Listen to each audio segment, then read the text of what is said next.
Clerk will call the roll. Glenn Whitley, County Judge. Here.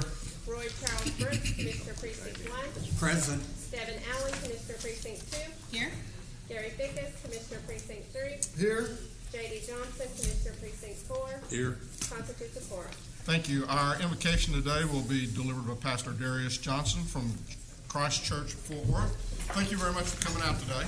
After the invocation, please remain standing for our pledges. Thank you, sir. Shall we pray? Heavenly Father, we thank you. Thank you for those who serve our community and who lead under your wisdom. We ask you today for your grace and your mercy. We pray that you will continue to give guidance. We thank you for your blessings. May it be sustained through these individuals today. For I ask that in the name of your Son, the Lord Jesus. Amen. Amen. I pledge allegiance to the flag of the United States of America and to the republic for which it stands, one nation, under God, indivisible, with liberty and justice for all. Honor the Texas flag. I pledge allegiance to thee, Texas, one state, under God, one and indivisible.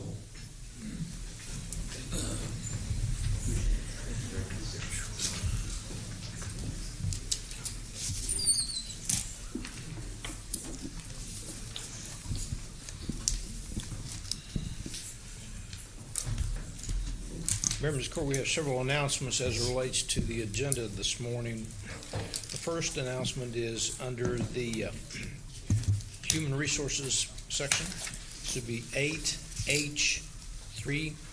This concerns the out-of-class pay extension in the County Administrator's Office. We're going to remove that from the agenda. Also, members of the Court, we have two fairly extensive briefing items this morning for you. If we go through the first briefing item, which is the judicial salary issue, the second one is the SB2, which is the revenue cap issue. If we get to the point that we get close to the lunch period, we did bring lunch in for you all. So it's your all's call if you want to split there, if you want to go all the way through, then we'll go into closed session. So just be aware that that's available to you today. Thank you. You expecting somebody tall to be coming up next?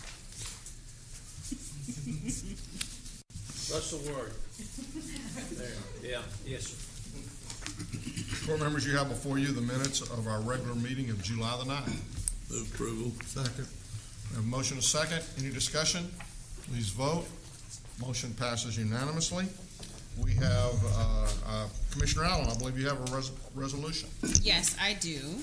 So this past Saturday, I had the honor of attending the joint 90th birthday celebration for former Arlington Mayor Elsie Odom and his wife, Mrs. Ruby Odom. And so not only did we celebrate their birthdays, but also the decades of work that they have done in the community and the generations of work that's done within their family. So I do want to read this resolution in the record. Whereas the Honorable Elsie Delano Odom was born on May 10, 1929, the son of a carpenter, and Mrs. Ruby Trevelyan was born on September 13, 1929, the daughter of a minister. And whereas both were raised in Newton County near Jasper in rural East Texas in a community established by newly freed slaves who fostered a strong sense of community, determination, and tenacity to succeed. And whereas Elsie and Ruby were childhood sweethearts who married on June 7, 1947 and started their life together in Newton before moving to Orange, Texas, where they lived 23 years with their children, Barbara and Elsie Jr. And whereas, because there was no kindergarten for black children in Orange, they led the effort to establish one and served as co-presidents of the PTA. And whereas in 1967, Elsie was appointed U.S. Postal Inspector, becoming the 5th African American in the nation to hold this position. And whereas after retiring from the Postal Service, Elsie launched his bid for public office and in 1990 became the first African American to be elected to the Arlington City Council. And whereas on May 3rd, 1997, Elsie was elected mayor of Arlington, Texas, becoming the first city's African American mayor, serving 3 terms as mayor before retiring in 2003. And whereas they both remain active in supporting the City of Arlington and serving their church, Mount Olive Baptist Church in Arlington. Now, therefore, be it resolved that we, the Commissioners Court of Tarrant County, do hereby celebrate Mayor and Mrs. Odom's 90th birthdays and join Arlington, the greater Tarrant County region, and the Odom family in saying happy birthday. In witness whereof, we have hereunto set our hands and caused the civil of Tarrant County to be affixed this 23rd day of July 2019. And with that, I move for approval. Second. We have a motion and a second. Please vote. Motion passes unanimously. Thank you. Next is a recognition of Tarrant County Employee Appreciation Day donors.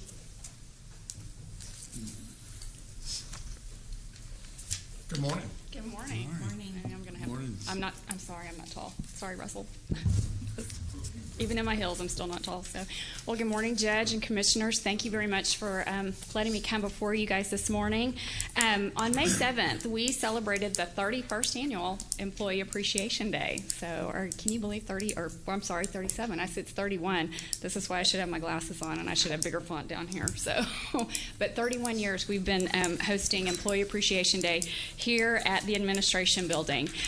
This year, our theme was Tarrant County Employees Rock, and we've got several pictures of our employees who are on the cover of Rolling Stone, so we have a few rock stars that work here with us. It was a great day. We were excited that it didn't rain much. Mother Nature held it out for us, and We told GK it was not going to rain. well, we were a little worried that day, just a little bit. So, but it held out, and it was actually a beautiful day. If you can look at that middle picture up on the top, we celebrated 100 employees who have given 25 years or more service to Tarrant County. And if you can see just a little bit behind those employees, you can see what a great crowd we ended up with that day. I think even you said yourself, Judge, it was possibly the biggest crowd we've ever had. So it really turned out to be a great day. There are a lot of moving pieces to put this day together. There are a lot of folks, not just in human resources, that give their time and their talents, and that's what we're doing is thanking those individuals today.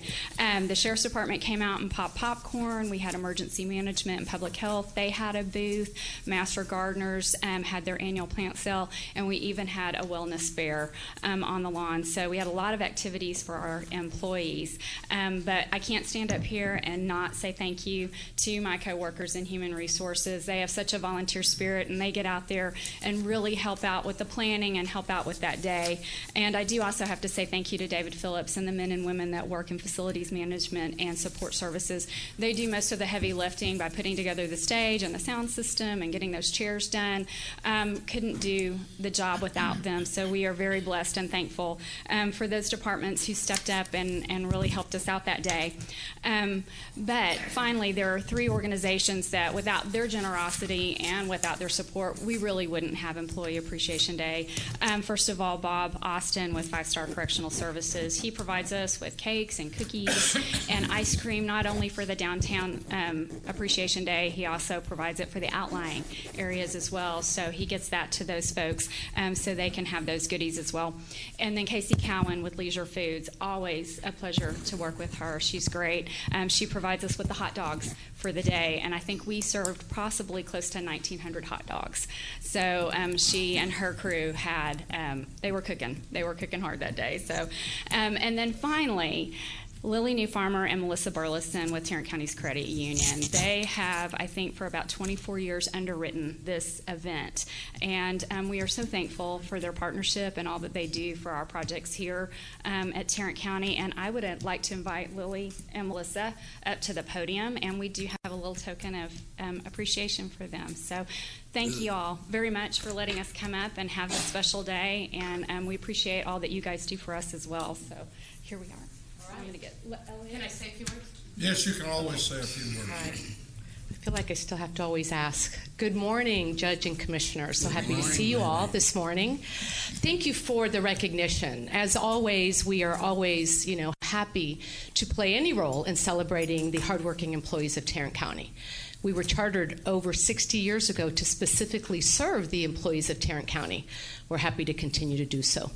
I also want to take this opportunity on behalf of the Board of Directors and the employees of the credit union to thank each of you for your continued support You have played an integral role in the growth and the success of the credit union over the years, and for that we are deeply grateful and very appreciative. Thank you. Thank you. Thank you all very much. You bet. I think we're going to do. Do you want to do a photo? Yes. Yeah. Would y'all like to come down and do the photo too? How about Why don't y'all come up Over here? there? Y'all Okay. come up here. Much more better.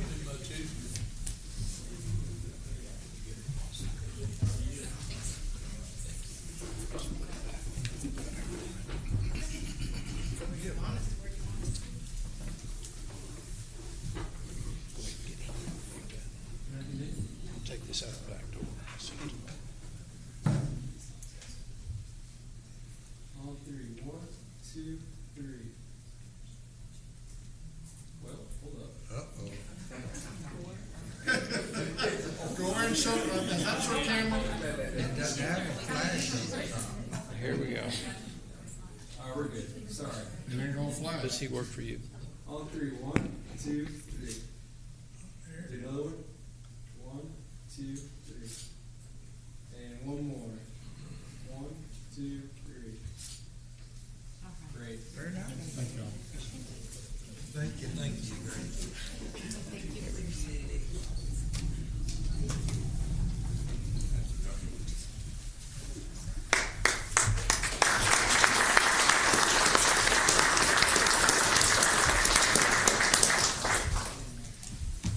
And I will make a motion that we receive and file the recognition of our employees. Second.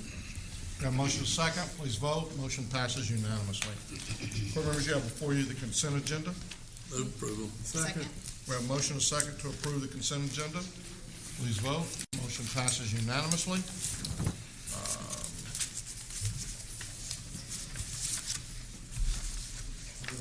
Ms. Tindall. Come on down.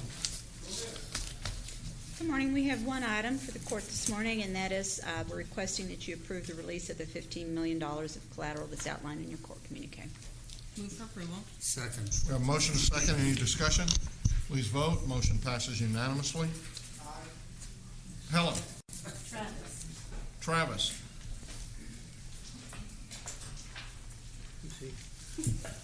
Good morning. Good morning.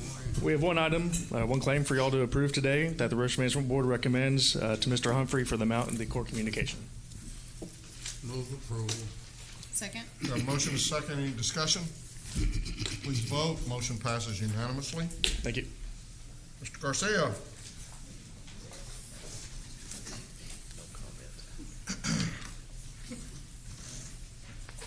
Good morning. Good morning. Good morning. Thank you for your time. I'm here to request the court to approve the appointments of election judges and alternate election judges for the term ending in July 31st, 2021.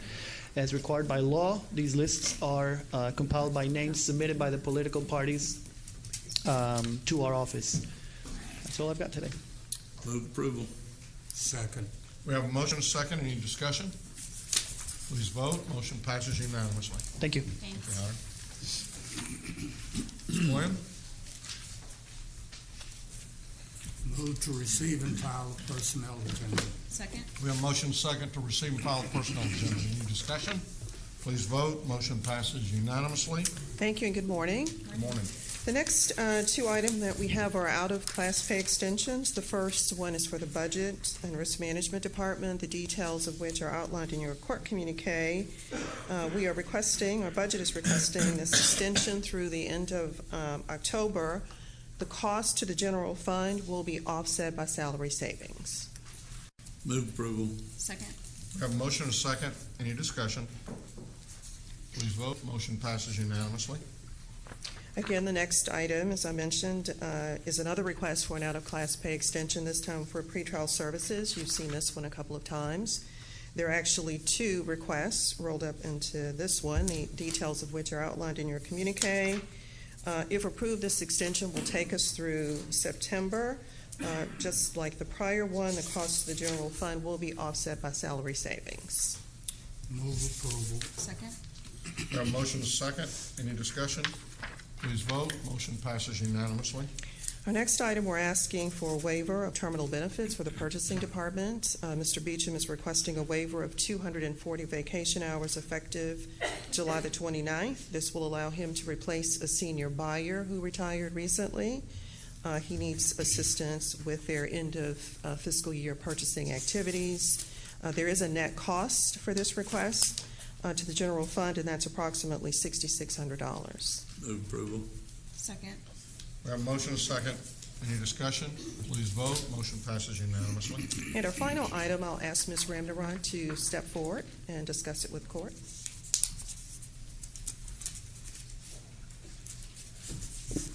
Good morning. Good morning. So we are here to request your approval of department reorganizations as outlined in your court communication. This is a briefing that we do each year to advise you of some of the more significant reclassifications that are requested. In the end, what we'll be asking for is your vote as to whether or not to proceed with these reclassifications and with reviews by the Job Evaluation Committee.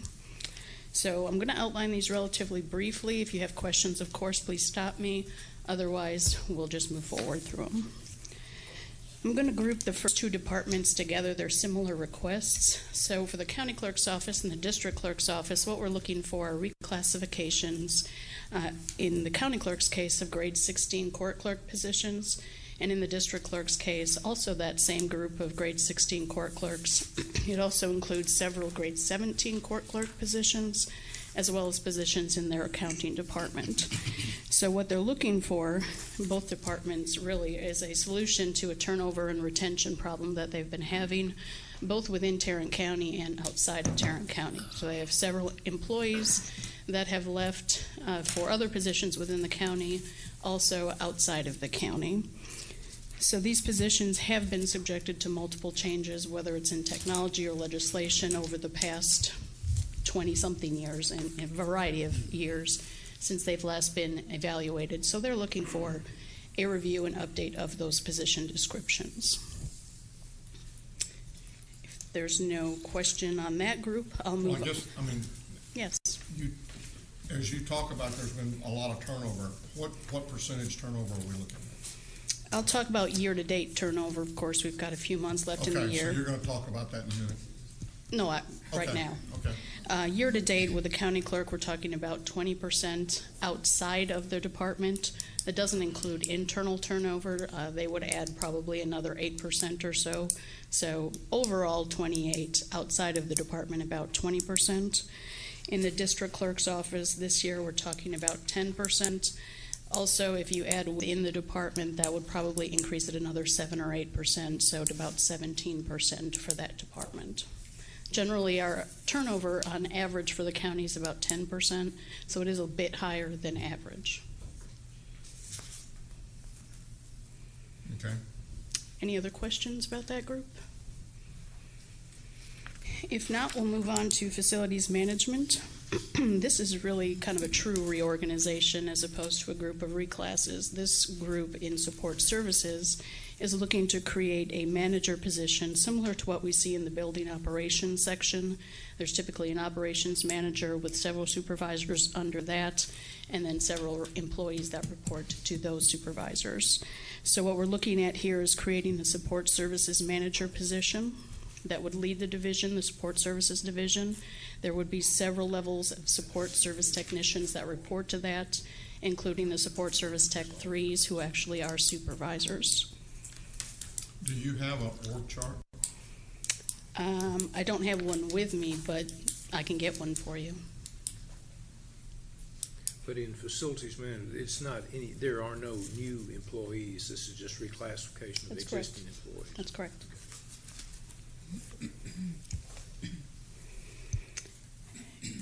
If there are no questions on that group, other questions, there's the sheriff's office group. We have two large groups of employees here. They're both GOC 4s, general office clerk 4s. Those are grade 14 positions. We have 49 in the booking department, and we have 17 in the warrants department.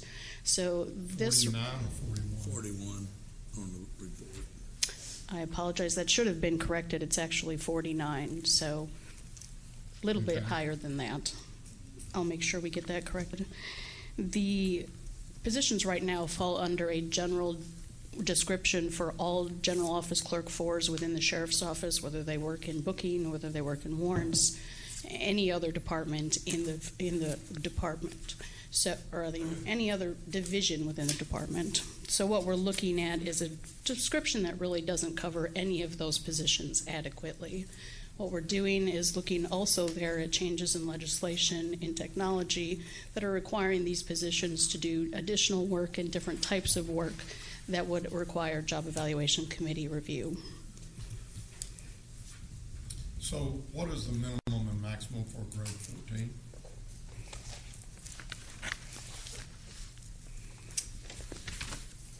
Annually, it starts at $29,000, about $200. The maximum is $45,200. How much? $45,000. And so higher end would be above the 29? That Yes, 10% higher end. above would be about 32? About 32, yes. And this is probably just about all the 14s we got in the county, right? No, we have quite a few in public health. Off the top of my head, I know we have some in the clerk's office, not very many. We certainly have some in our department. Can't think off the top of my head of other larger groups, but. And so in these positions, what you're saying on all of these positions is you're just looking for us to say, okay, we're okay with you taking it to job reclass to look and see whether they believe it needs to be reclassed to a That's different correct. grade. That's correct. And we don't like to do large groups or large reorganizations without court knowledge. The clerks in the sheriff's booking department, what do they do? They perform a variety of tasks, so they're the ones when detainees come into the department. They're the ones who ask them the variety of screening questions. They take the mugshots and make sure that their identification and their self-identification matches those mugshots and the records that are on file. They do all of the screenings for mental health. I shouldn't say all. They do the initial screenings for mental health, for immigration status, those types of things. So they take all of the paperwork, ensure they have all the paperwork from the arresting officer, and actually enter it into our system. Is that correct? The majority of that's correct. They don't do the initial immigration screening. Do they do the mental health? They do the initial, say you land. They ask those 7 questions or so. Yeah, they do the initial mental health as well as financial questions as well as schedule and full criminal histories. But they don't do 287G. No, they do not.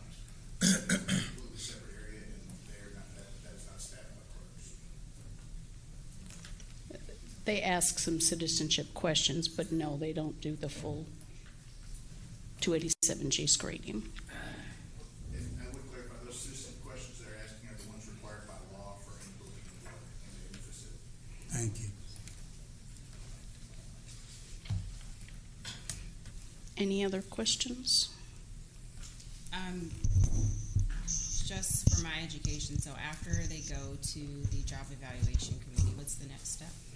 The next step is to submit those to the budget office for inclusion in the budget. So you'll see those with the budget.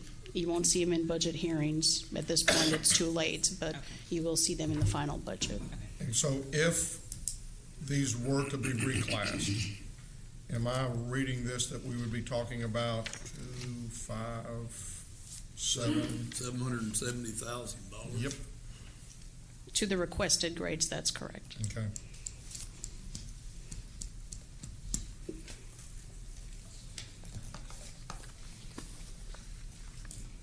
Are you done? I'm done. Move approval. Second. We have a motion and a second. Any discussion? Yeah, I'm just questioning, wondering how that fits into our discussion on SB2 and how those are going to affect us. And the overall, this is a big number. Yeah, Helen. It's actually, the total reclass is closer to $1 million. Yeah. That's what? Closer to $1 million. When you look at all the reclasses that we've got. So when you, as you're building the budget, and we're going to be talking about this, I guess, 2 weeks from yesterday. Have you got those reclasses in there? Yes, sir. So you make the assumption that the reclasses will be approved just to be on a worst-case scenario? They're included, and as they go to the job evaluation committee and results come in, You we either- adjust. Right, whatever the job evaluation committee results are. What you're gonna see when we present it on the 5th will say still pending JEC evaluation. Okay. So what would, when would these take effect? October 1st.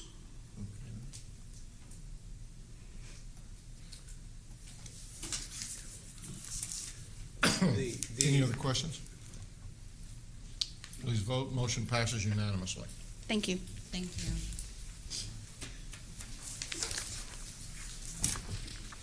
Mr. Beecham.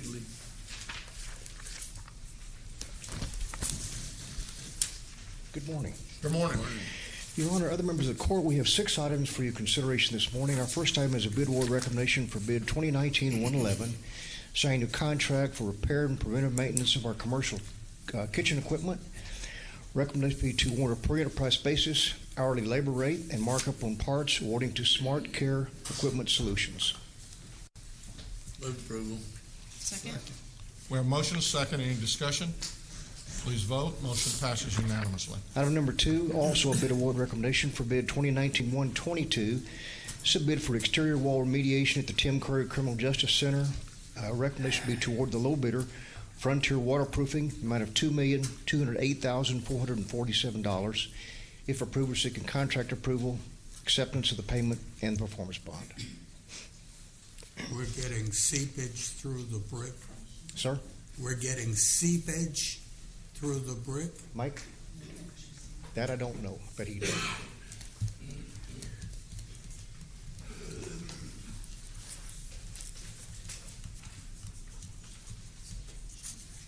Good morning, Judge. Good morning, Commissioners. Yeah, we do have water infiltration coming in at the Justice Center. It's through the windows, it's, through the brick, et cetera. And what this project is going to do is going to remediate all of that. They're going to touch about 135,000 square feet of building. They're going to be replacing all the grout that needs to be replaced. They're going to be sealing around the windows.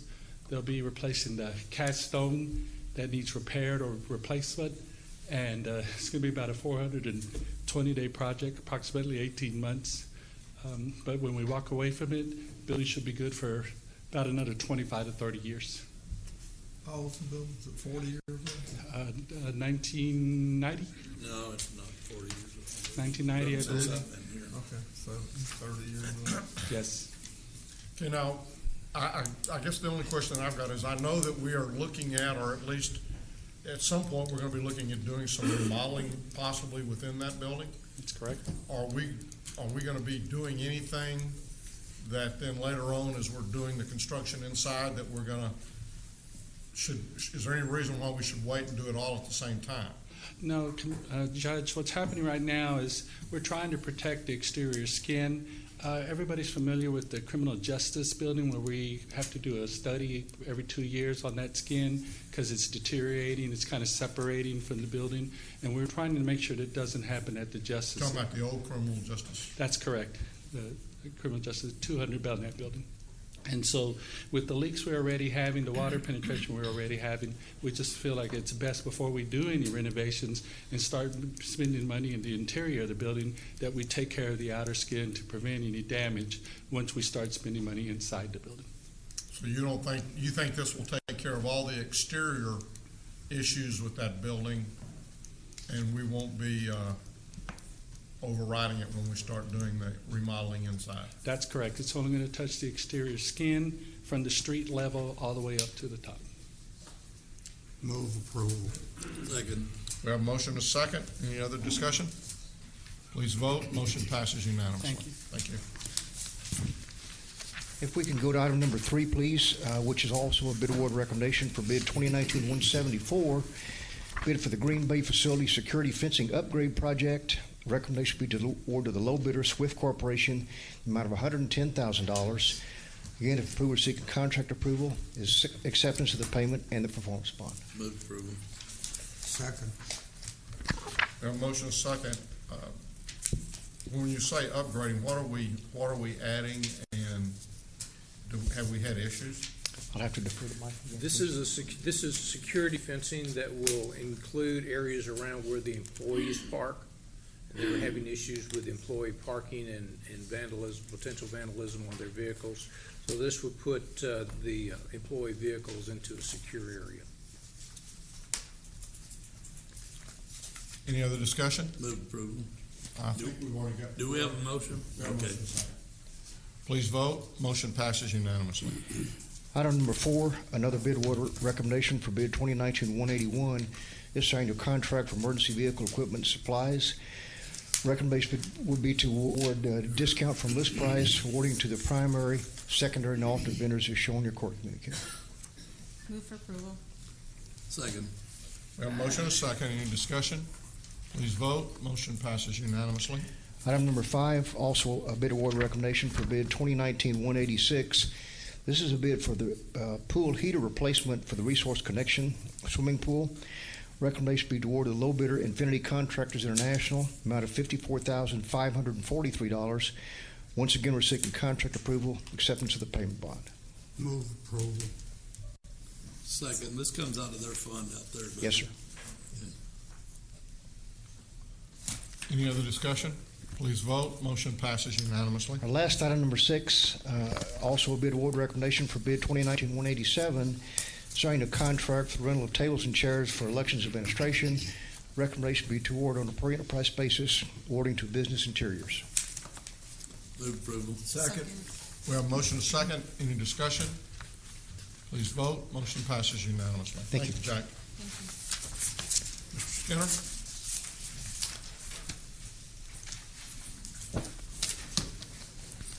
Good morning. We're requesting the court's approval of an interlocal agreement with the city of Haslett related to a new roadway project within the city limits. The Precinct 3 discretionary bond funds will be used for the design portion. Move for approval. Second. We have a motion and a second. Any discussion? Please vote. Motion passes unanimously. Commissioner Fickus. Yes, I move for approval interlocal between Precinct 3 and the city of Grapevine. Second. We have a motion and a second.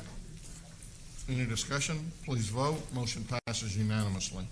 Are there any appointments today? Okay, then you have before you the claims, including the addendum. Move approval of the claims, including the addendum. Second. We have a motion and a second to approve the claims, including the addendum. Any discussion? Please vote. Motion passes unanimously. Briefing items, Mr. Manius. Thank you, Your Honor. Members of the court, we have 2 items for you this morning. They're both legislative briefings. One is HB 2384, which is judicial compensation, and then SB 2, which is property tax reform. Mr. Schaffner is here. I can't hear you. It is. Pull it up if you were a little taller. You're right, Judge. It works better then. Can you hear me, Commissioner? You want me to start over? Just say Mr. Schaffner is here to address the court at this time. Get up here, Russell. Put that mic up. There you go. Good morning, Judge, Commissioners. Good morning. Good morning. We're here to brief you this morning on HB 2384 and SB 2. Regarding HB 2384, this is the judicial compensation bill that passed this session. It is a very comprehensive piece of legislation that touches a number of different judges across the state, and wanted to bring it for you. There are, as we go through this presentation, we're going to brief you on the current salary structure of affected judges in Tarrant County, and then talk about the new salary structure from HB 2384, and then we're going to ask for y'all's direction on how to proceed as we prepare the budget going forward. One other thing to keep in mind, this bill, HB 2384, is effective. Its effective date is September 1st, 2019. but because of certain provisions within the bill, Tarrant County will not have a fiscal impact until the start of our next budget year, i.e. October 1, 2019. So the bill's effective on September 1, and it becomes, the impact of it or any changes in salaries will happen on October 1 of 2019. So we're preparing it for the FY 2020 budget as we move forward. All right, and then also, not for sure if y'all have printed copies, or would anyone like a printed copy of the presentation? I've got. Commissioner Allen even has hers. I have one. Punch. I'm ready. All right. So, purpose was to address judicial salaries as well as state prosecutor salaries, and then a number of other ones that aren't applicable to Tarrant County. You have a listing of the impacted positions, or the positions that the bill covered. And so we'll go through those one by one. So we're going to start with the district court judges. As we move forward, district court judge salary and the one item of discretion that the Commissioner's Court has with district court judge salary is kind of the baseline for how we're going to walk forward. So this is how y'all handle this one will change, could potentially change the rest of the presentation. So current statutory salary, they have a state base pay of $140,000 that's paid by the state. Longevity pay kicks in at 16 years, and it's 3.1%, or $4,340. And then the optional county supplement of up to $18,000. The counties across the state have a statutory cap on how much we can contribute to district court judge salaries, and again, that's $18,000 currently. Our supplement is $17,999.80 because $18,000 is not divisible by 26. Correct, Helen? Correct. Okay. So the total current salary of a district court judge in Tarrant County is $157,999.80. And 7 of our judges, or district court judges, receive longevity pay. So the new structure, they made significant changes to the structure. It goes. Yes, sir. I want to be sure.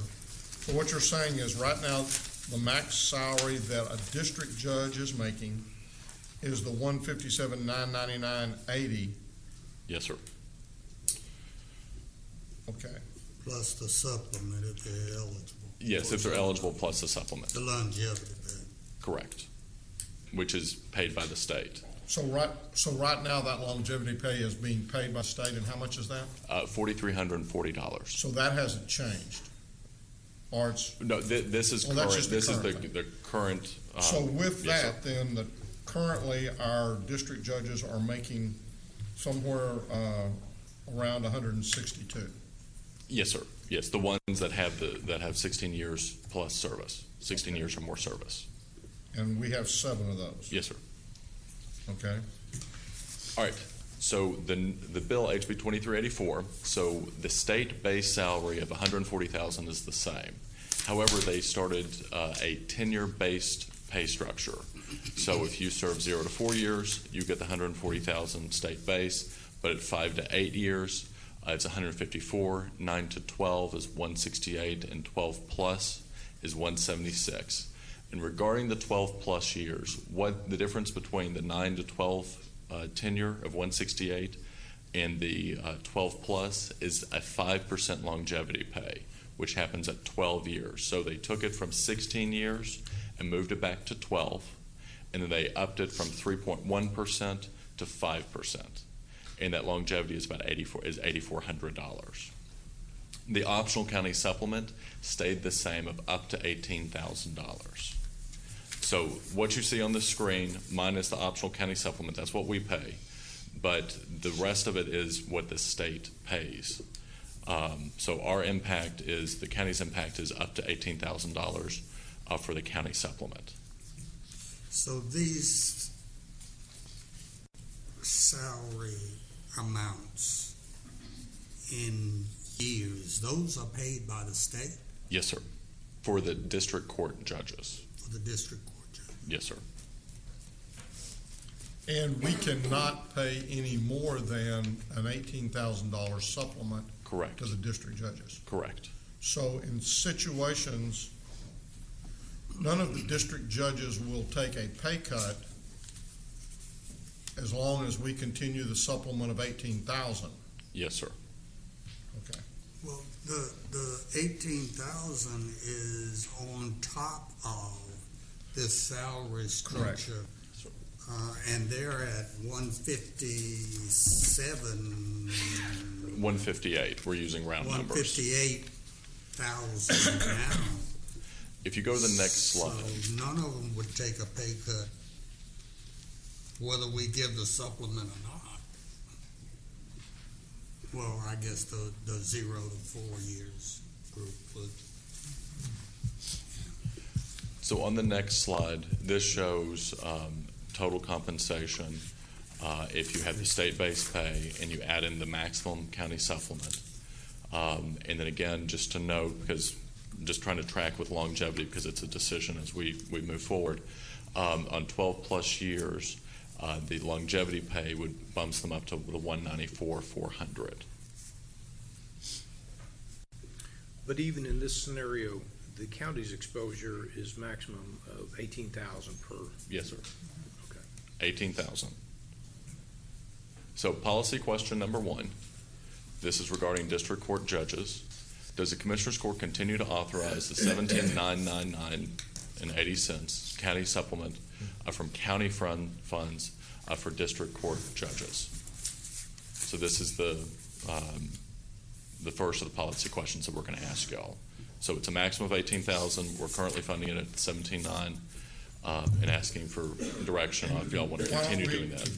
As we go through this, if we feel like we're ready to make a decision today, then let's have a motion to do that. Is that okay? Yes, or are we authorized to? Well, yeah, because you can, and that'll be directed to the budget department, because you'll come back in a more formal setting and approve the budget, which will include these issues. It's very much like we do in budget hearings. Okay, so the first question is, we're going to continue to pay the supplement of right at 18,000 to all of our district judges. I'll move for that. Second. We got a motion and a second. Discussion. Please vote. Motion passes unanimously. So we've handled the district court judges. So now we're going to shift to the county court judges. These are the statutory county court judges, the county court at laws. So currently, the salary is set by Commissioners Court policy. These salaries are in Group A of our salary policy, and I have copies of our salary administration policy for everyone. Russell, it looks like the copy that I have of the presentation is different, because I will take that copy you offered. We didn't include on the. Is it just a difference in the staff recommendation? Yes. Okay, I'm good. Thank you.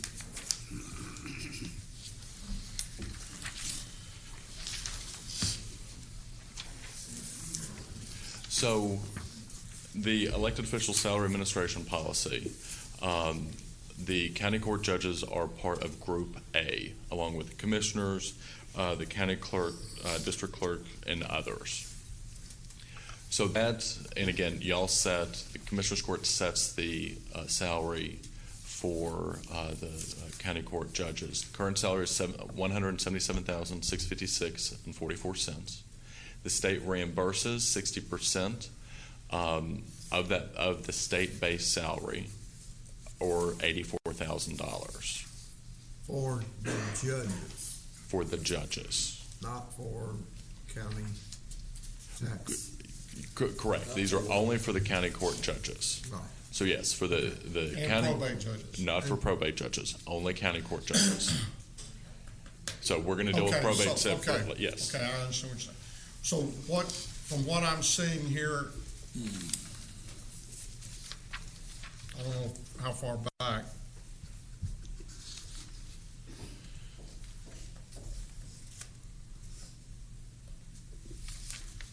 what I was going to say, and I think that's what you're kind of getting to in your policy question number 2, that out of Group A, we need to subdivide that, and we need to have the judges either be in a different group because we're limited on to what we can do with them in the future.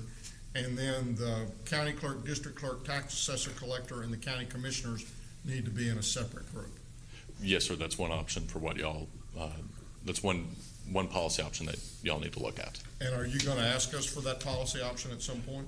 We'll work through as we work through this presentation. We'll discuss that. So currently, the county court judges $177,656. State reimburses 60% of that, or $84,000. So the county portion is $93,656.44. The county court judges with 16 years of service currently receive a 3.1% longevity pay. Now, this is a county discretionary pay practice. There is no statutory requirement for this longevity pay. Is this one where this is not one that the comptroller has reimbursed us for? That's in No. This is the 4340. This longevity pay comes from county funds, and it's a discretionary county. The Commissioner's Court has approved salaries with this longevity pay in it. Okay. And that's the same as the district court? Yes, it's equivalent to the district court judges. Yes, sir. However, because there's going to be a ceiling which we're going to be placed, there's going to be a maximum amount that we can pay these county judges, probate judges.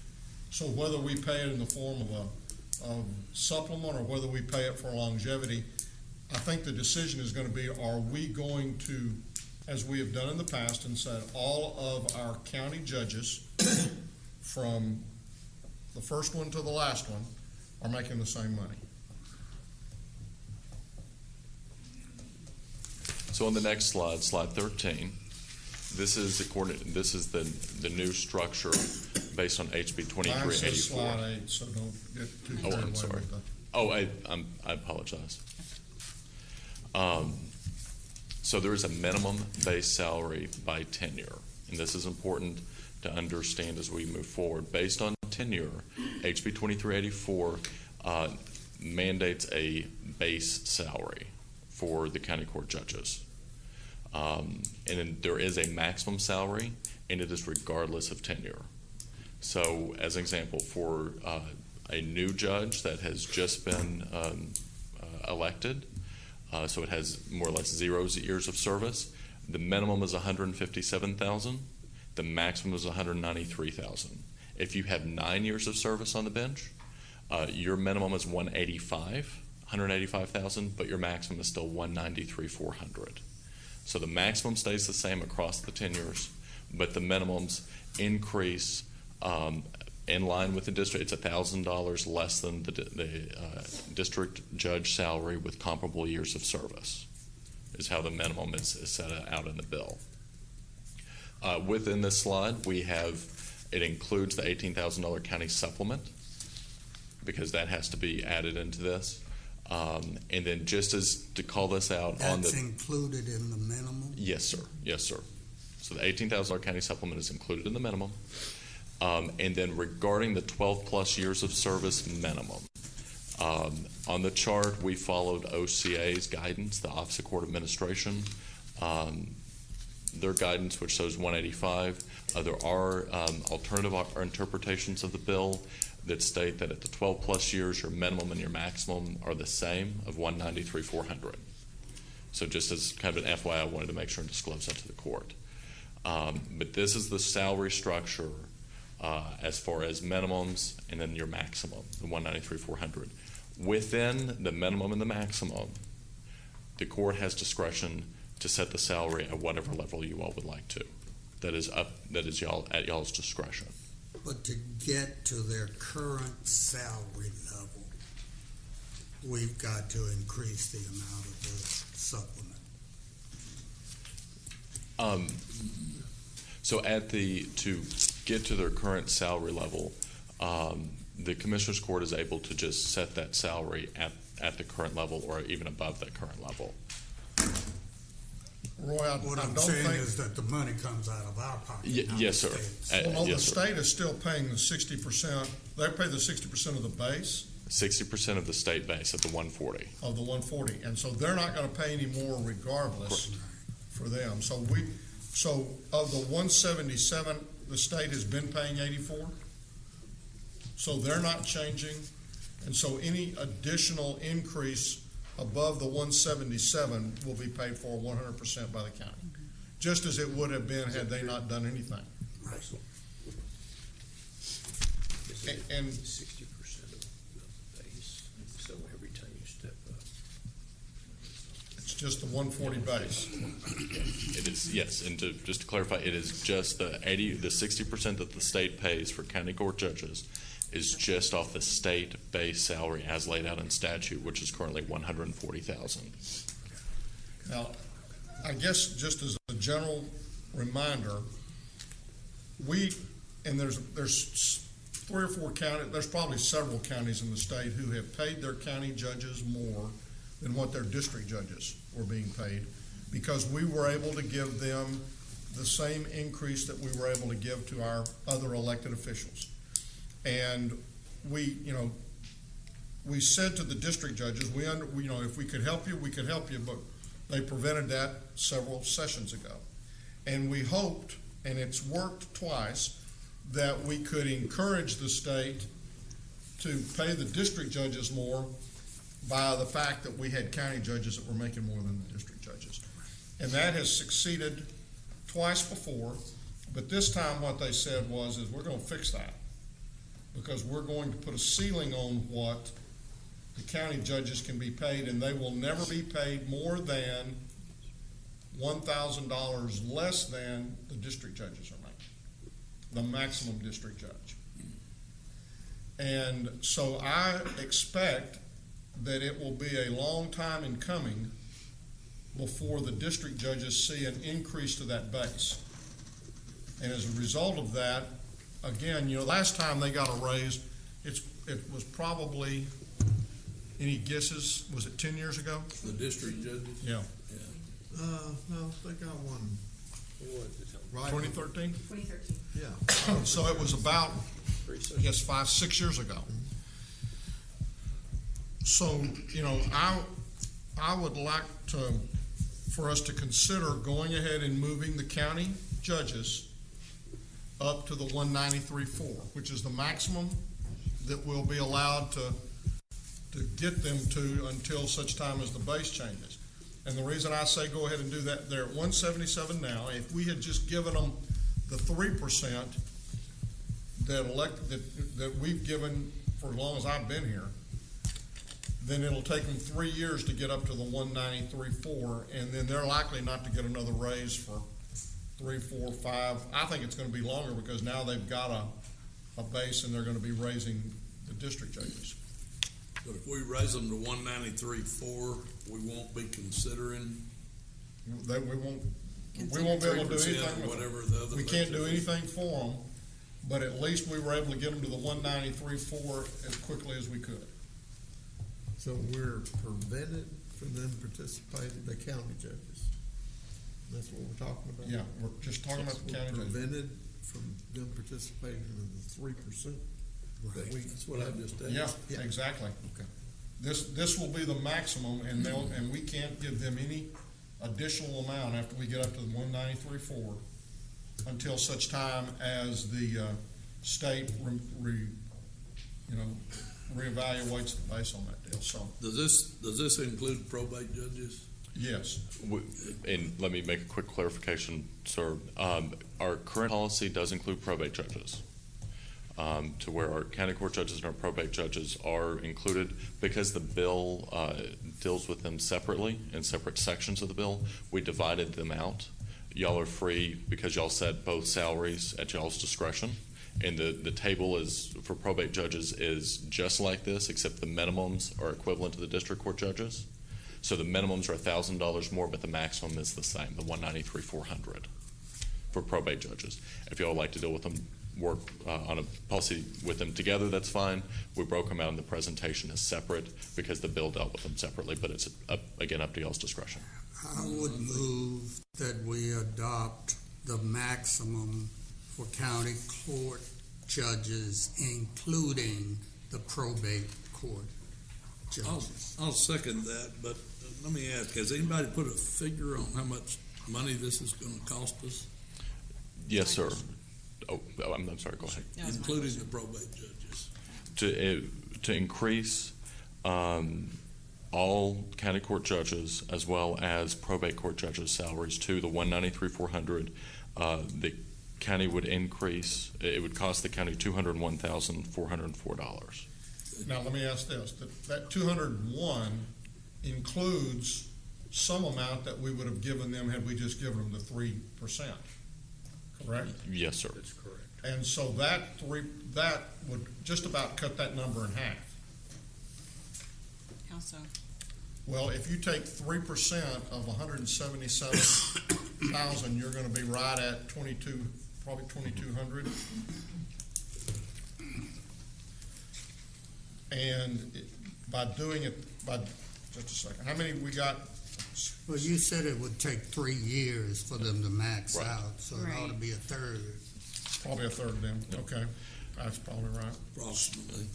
So we're talking about probably somewhere in the neighborhood of 120,000 additional amount.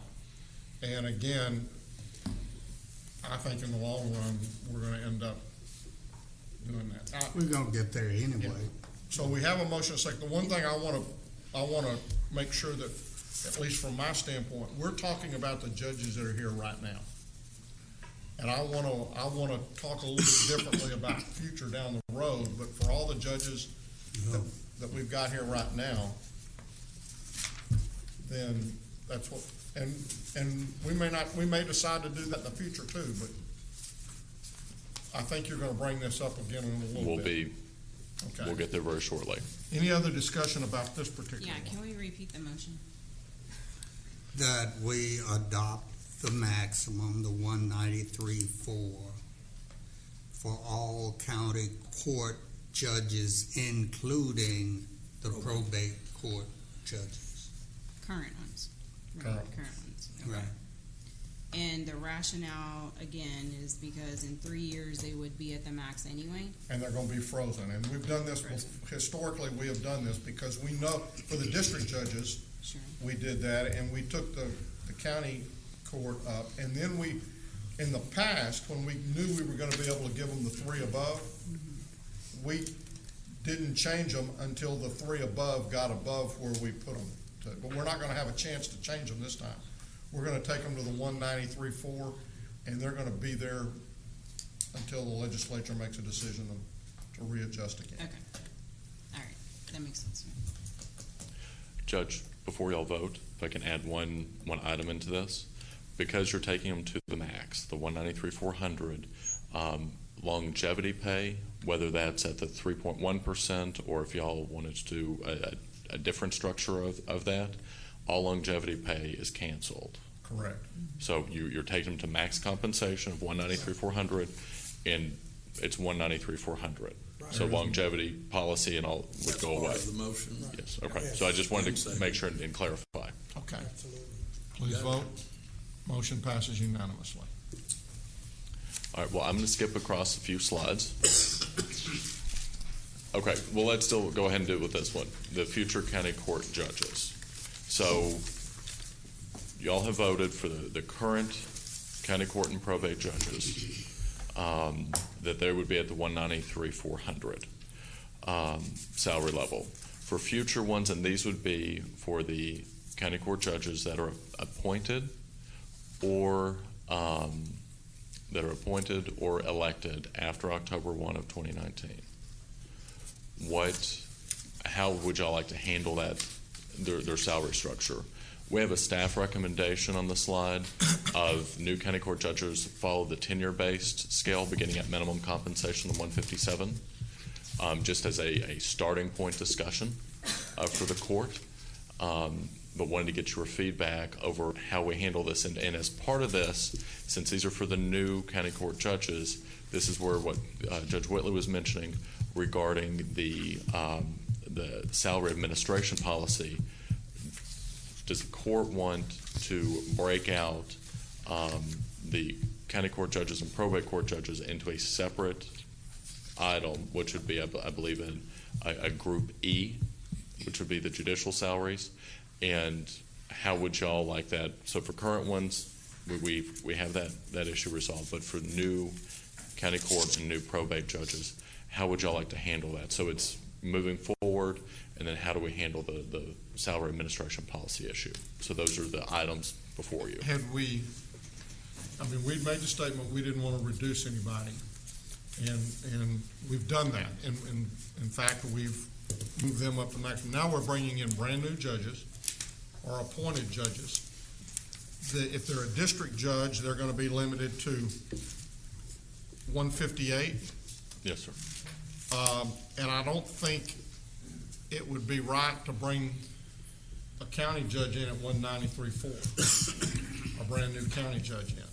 So I do think that in the future, from October 1 go forward, that the county judges and the new district judges should be on the same scale, which means that the one question, you've got 157 down here for new county court judges, but back under probate judges, you've got 158. 158.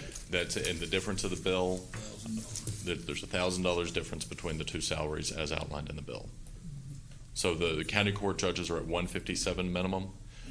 Probate court judges are at 158 minimum.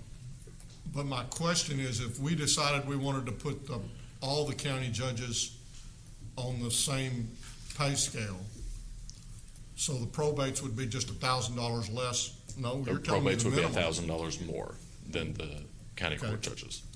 So you could. But the maximum is 193. 193. So if the court wanted to have all the salaries the same, since the probate court judges have to, their minimum is 158, you could set it at the probate court level, so 158, 172, and 186 are the options, the stair steps.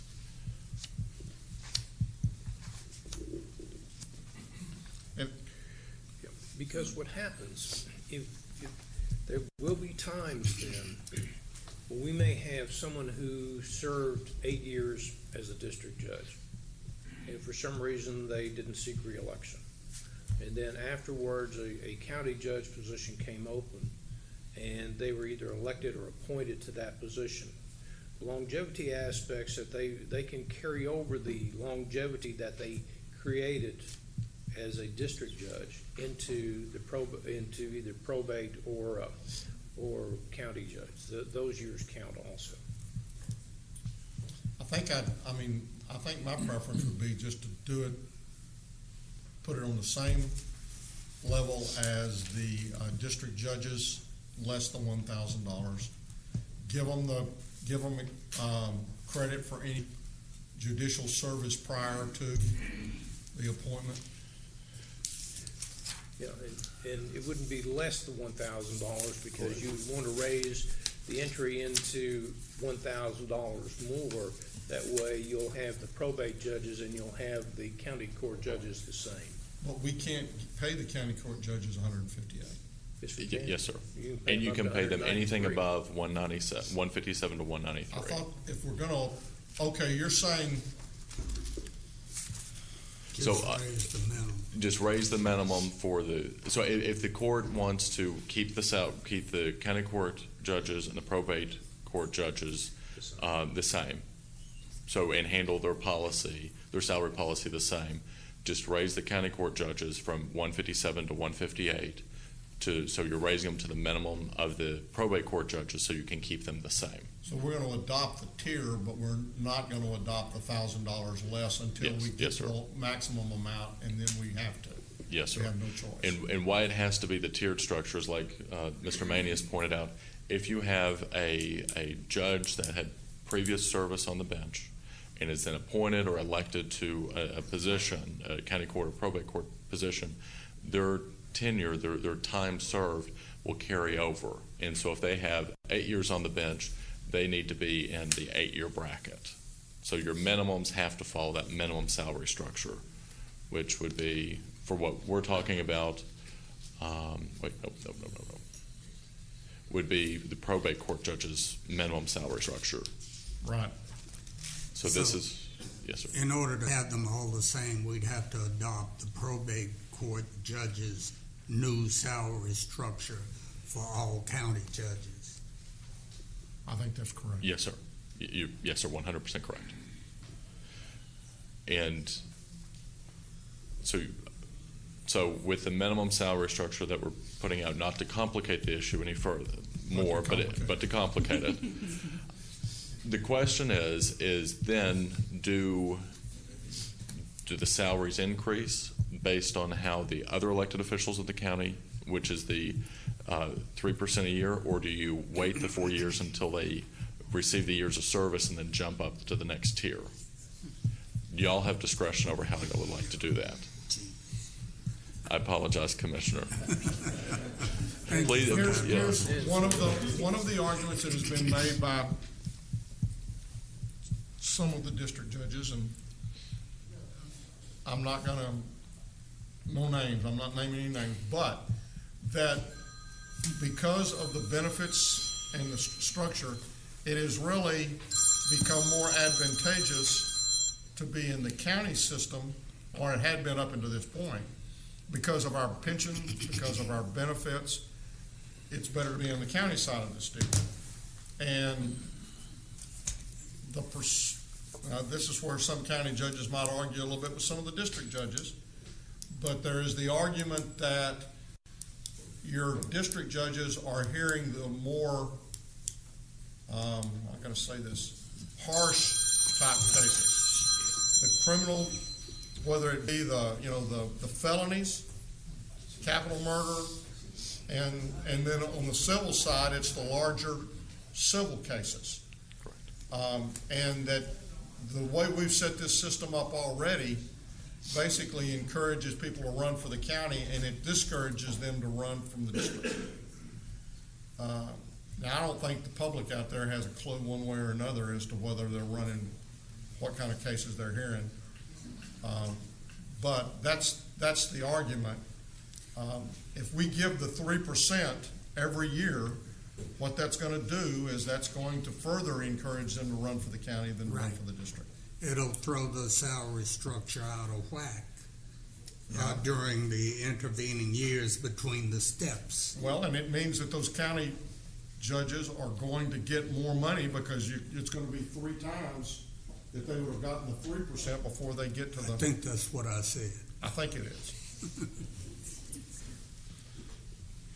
So do I have a feel from the court? I think we ought to stick to the salary structure for all judges. Let me add something here real quick, because I think we might be missing something. Maybe not, but I think she's doing the same thing you are. Y'all both punching calculators, which scares me. okay. On what I'm coming up with, and I'm not sure about my math, but let me tell you what I came up with.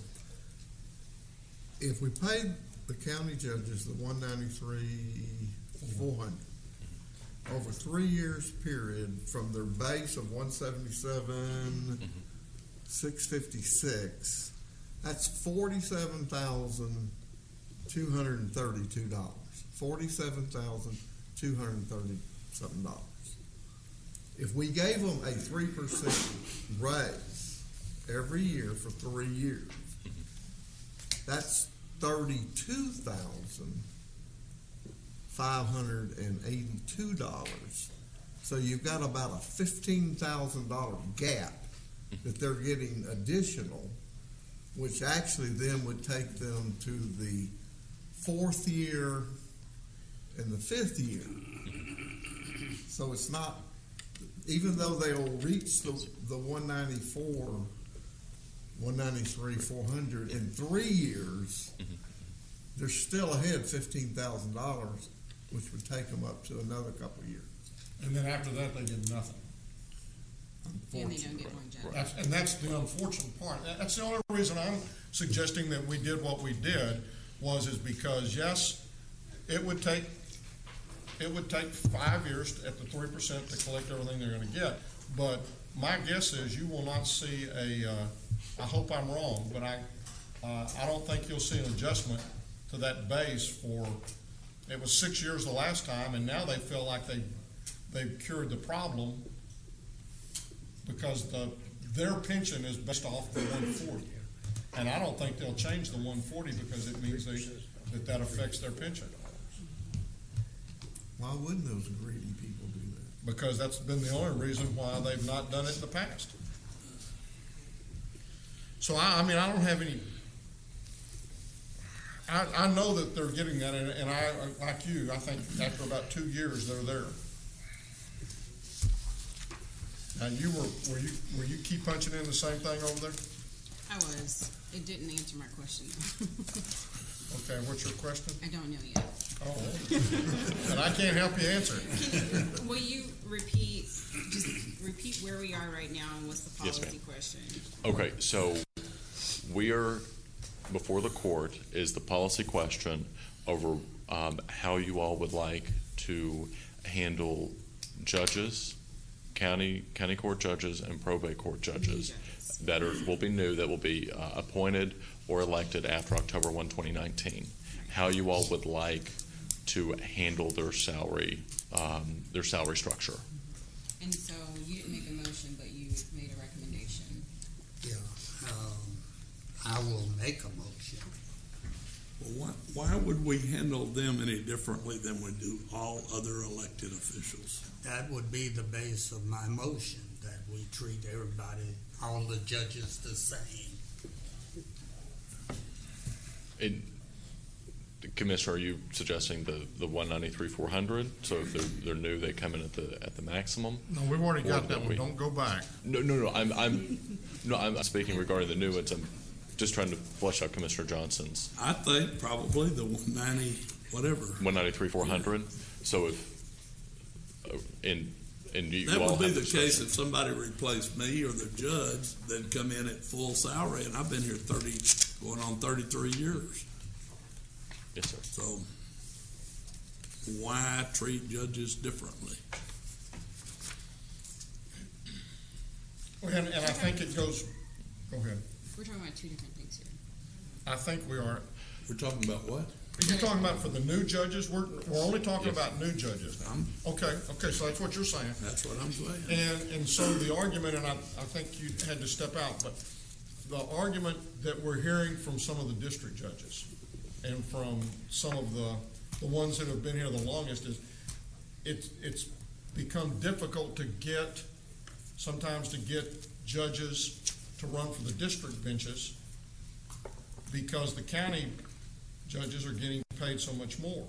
And yet some of the cases that there's the perception by some, and I'm not going to say whether I agree or not, that the district judges are hearing the stiffer penalty cases, the felonies, the capital murders, where the county judges are the misdemeanors, and in the civil cases, the lower civil cases. But they're eligible to handle any of them, aren't they? No. No? No. District judges can. Probate can. Extremely complicated. Thinking about what our conversations with the probate courts can handle district court cases if they touch estate or guardianship. The county courts cannot. County courts can only deal with civil cases under 200,000 or 100,000. 200,000. And from a criminal standpoint, they can only do misdemeanors. Now, a district judge can do any and all, but they're going to be dealing with the more serious felony cases, and that's the whole argument that the state has made, and has said we're going to set maximums because we believe that the district judges, that the county judges shouldn't be paid more than the district judges. JD, I think the problem we're trying to solve is that we're locked into the salary structure for district judges. Yeah. And if we don't do the same thing for county judges, then it gets out of whack. All right. So if I could maybe help try to clarify this. Seems to me there's two questions.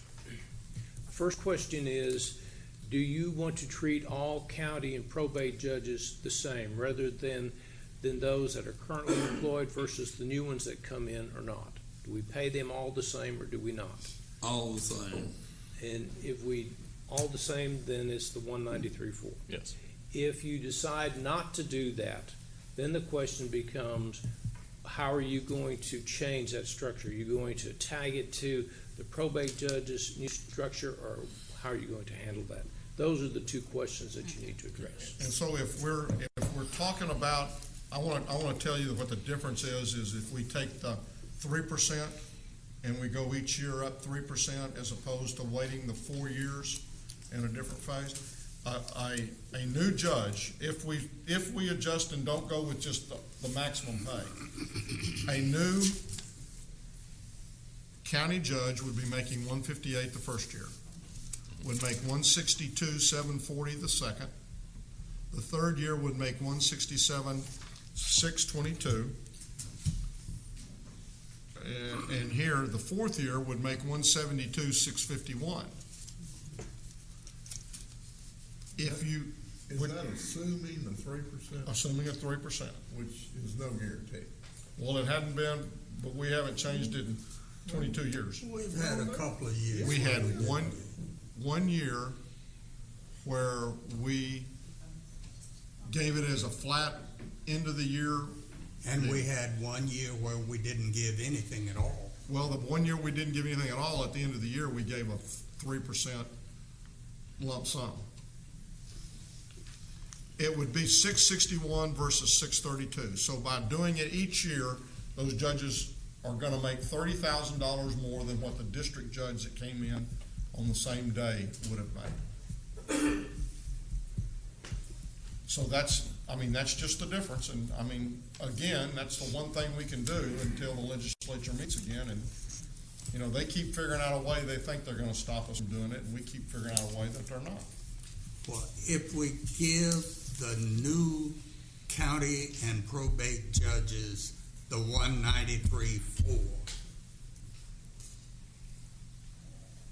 we better then on new district court judges, we're locked into this 158, 172.8, 186, and then 194. Yeah, they'll be 12 years before they get close to that. And I don't. So we'll be paying new county and probate court judges more than the state will allow us to pay new district court judges. To the tune of about $35,000 a year. And I have a problem with. I've got a problem with that too. Okay, so I think we're hearing just the general discussion without taking any votes. I think I hear that we want to put in some sort of a tiered system for the county court and probate new judges after October 1. So then the question becomes, and I think it was somebody posed the question of, do we still do 3% a year, or do we just keep them on exactly the same tiered schedule as the district judges? And the difference there is if you keep them on the same system, they're going to make, in that first 4 years that they're a judge, they're going to make $632,000. If we were to go up 3% a year, that same judge would have made $661,000, or approximately $30,000 more as a result of being on that. So I probably lean toward keeping them on the tiered system. Yeah, I think from a standpoint of equity, we need to do that. I agree. Well, there's still some part of this that I can't sort out in my brain just yet. I don't know where that is, but just letting y'all know. So I don't know if anyone's prepared to make a motion, but I'm not prepared to vote on it. Well, again, what we're doing right now is we're giving her direction as to how to prepare alternatives for the budget. And so if we were to choose to take, we know that the two alternatives, there's gonna be, well, you take, how many judges we got? We got 20? 22. We got 22 county judges, I believe. I don't think it's that high. We I have don't think it's 10 high. criminal. 12. 15. 15 total. 10 criminal, so it'd be 15. So we're talking about a little bit of money. Well, what if we, since this would be within the salary administration policy, that this item would need to be added into the salary administration policy, correct? So one way that we could do this to give everyone more time to kind of think through this is if we were to draft up an amendment to that policy and then bring it back before the court for if that would. Well, I would suggest that with regards to this item, we're now down to, I think, 2 alternatives. Correct. And let's just bring that back up next week. Okay. And So here's because we've got some things that are, those things that we've decided on, let's decide on. Those that we haven't, in the next week, let's spend a little time. You know, I'm a little bit concerned that we're trying to figure out what we're going to do with the judge's salary, and then also try to automatically change the salary administration policy. If we can figure out what we're going to do with the judges, that gives us a clear picture on, then we'll correct the policy. Also, when we talk about the judges, that the impact that we're going to have on FY20, we already have all of the judges that are on board now. We're not going to have any new ones. So you all have already made the decision for the 193.4. So that has already given the budget office the number that she's going to plug in for those salaries. Right. So that's a good point.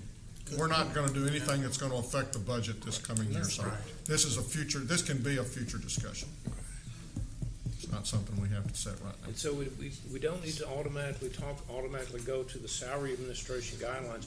Let's figure out what we're going to do with the salaries, and then we'll modify the guidelines and bring them back to you, which reflects the decision of the court. Okay. Sounds good to me. Moving on. All right.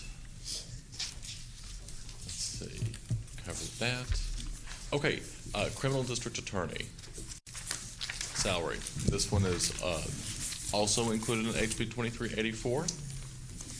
So the Tarrant County Criminal District Attorney is considered a state prosecutor in statute.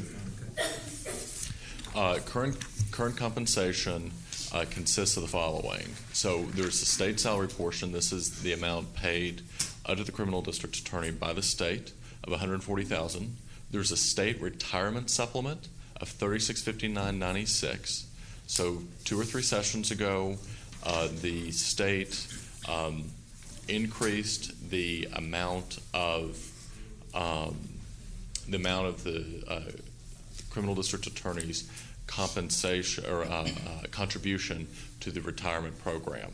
They then, after they increased the contribution, they appropriated the funds in order to backfill that to hold the CDA harmless across the state.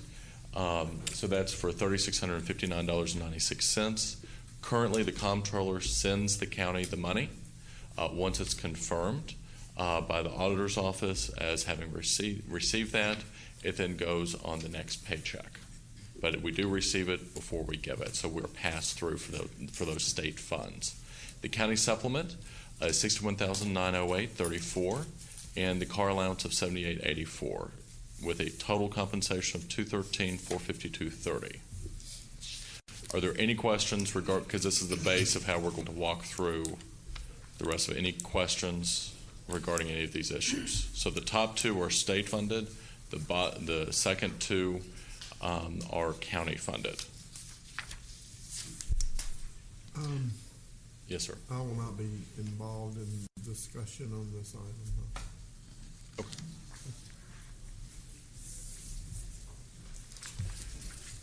Okay. Okay. HB 2384, Criminal District Attorney. This is under the new bill. So the state prosecutor's salary structure is based on a district court judge tenure. So if the state prosecutor has, depending on how many years of service, depends on that the base amount of what they can receive with county and state sources. If, however, the compensation, this is the complicated part, if the compensation of all state and county funds is above that of an equally tenured district court judge, the state, the comptroller will reduce the state compensation portion by the amount above the state base pay. Dollar for dollar. Dollar for dollar. So with the base pay being 140. Correct. 5 When years you of move to the next one, the next tier, that'd be another 14,000. Correct, 154. And so for every dollar we pay over the $18,000 supplement, or $17,999.80 that we pay to as a county supplement, it reduces the $14,000 that the state was going to pay additionally. Correct. For that DA. Correct. So in effect, we will get no additional money from the state as a result of the DA being above the 4-year mark. And look at it as two separate paychecks.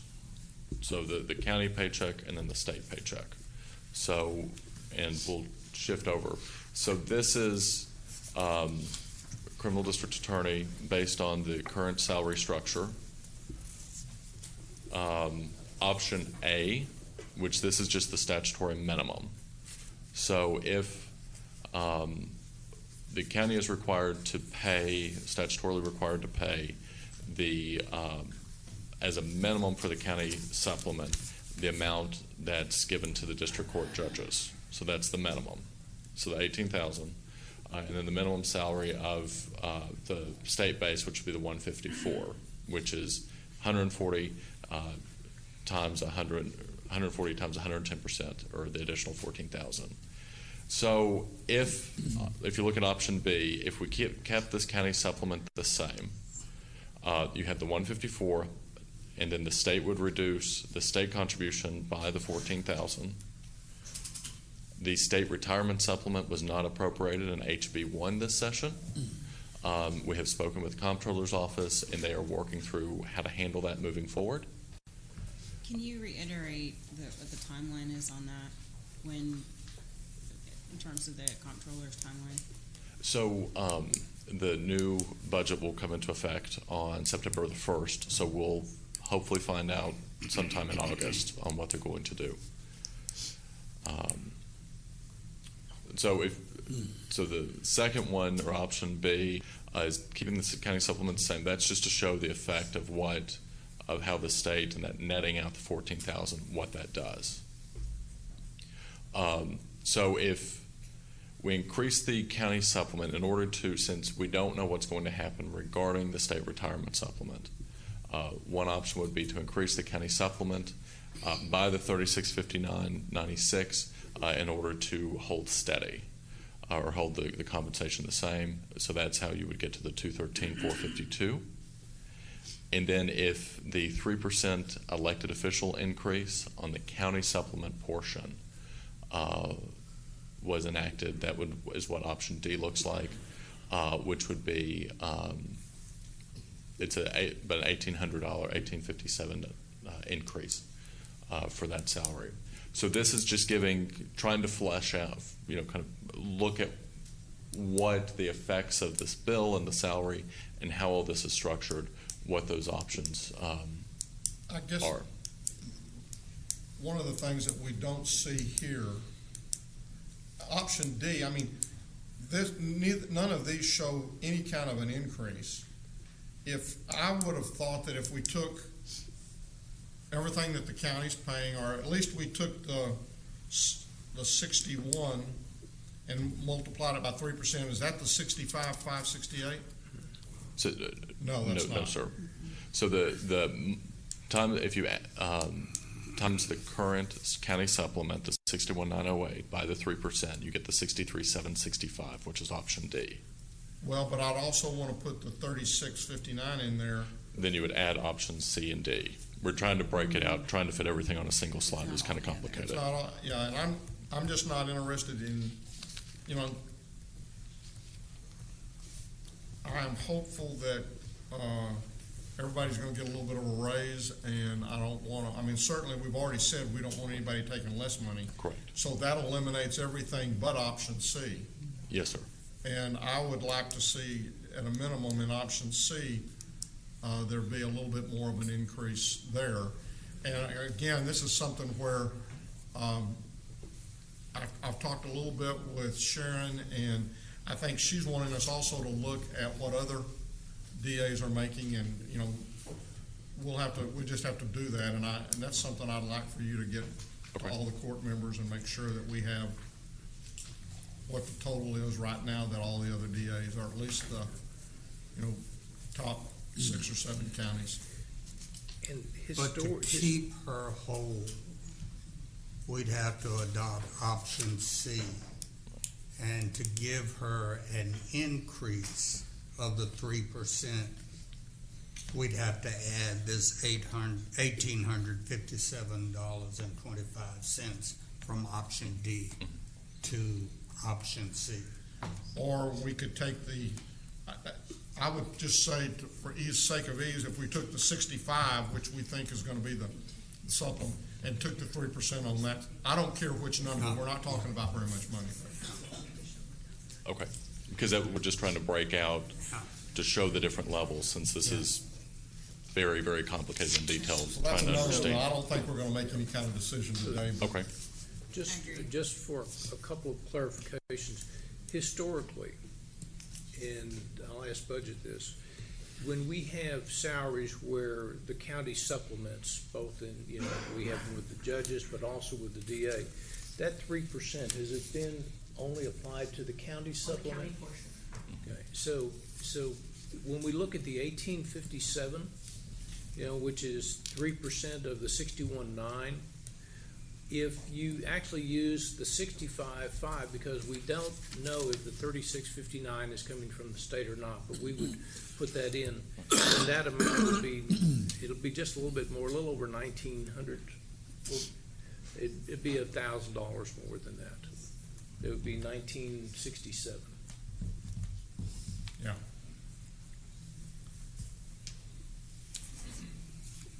No decision this week on that. Yes, sir. We'll bring back some more information. That's the minimum. We would be fine with that. All right, so we've discussed the current elected official salary administration policy, and we'll continue to wait. So on to a couple other items that were covered by, relating to judicial salaries. There is no change to how associate court judges and full-time magistrate salaries are calculated. So they are still calculated for both of these salaries on 90% of the district court judge salary, the 158. So those will be able to stay the same at 142,200. And then visiting court judges are no longer considered employees. So just as a change. They were considered employees in the past without a contract. Correct. So just two other items as we move forward. Okay, let's take at least a little 15-minute break. So, Your Honor, we have lunch. Do y'all want to eat lunch and then come back in and do Senate? Okay. So, is that all right? Yeah, I have a question though before we break. So. Yes.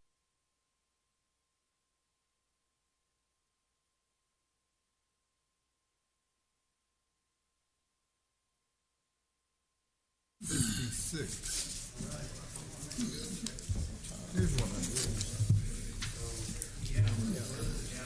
The first year is 182,985. It becomes 188,474. You okay? 177,656.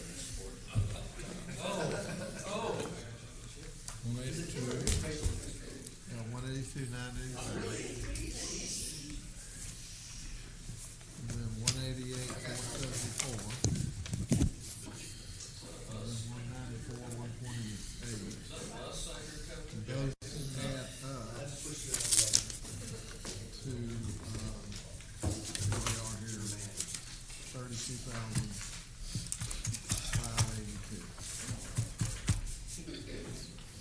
Okay.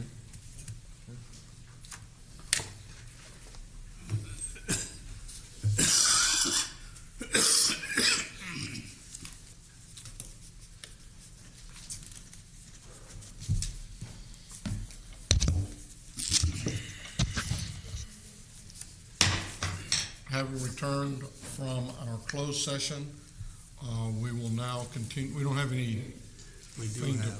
We're going to continue our briefing item. briefing item on SB2. And Your Honor, before we get going, I'd like to make an announcement and introduce someone. We have filled the position of the Public Information Officer, and Bill Hanna is our new PIO. Most of you Welcome, sir. know him. Thank you, sir. I've asked him to meet with each of you individually to talk about public information and some of your thoughts. So you should be getting a call from him. We don't believe in public information. Welcome to the bright side. Okay, let's go. All right. Is Helen, are we? She's on her way. Okay. Let's just stand at ease. Pause for a moment.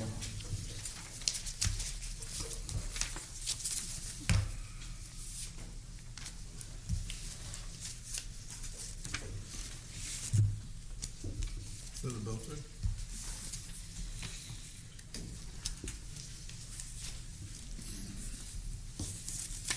Well, we go and pause when we need her. Is that a graph? Since this is going to be,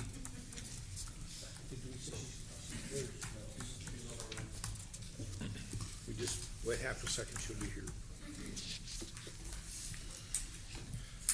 So what was your question on the other?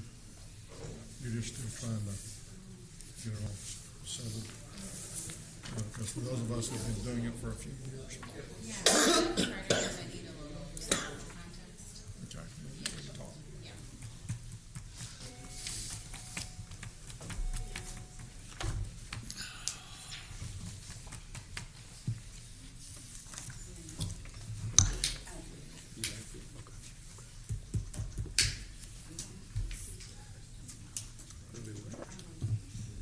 Oh, really?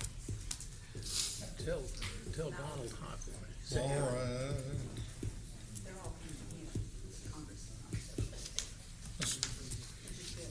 So you're gonna take a picture of the front? She'll be here shortly, I'm sure, right? Yeah, I'm sure.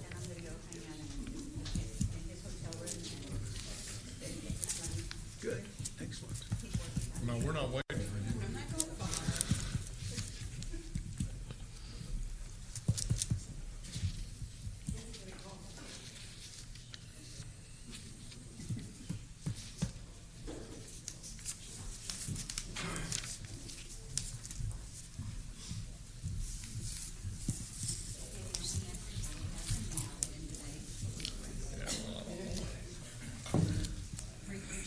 Burst your bubble.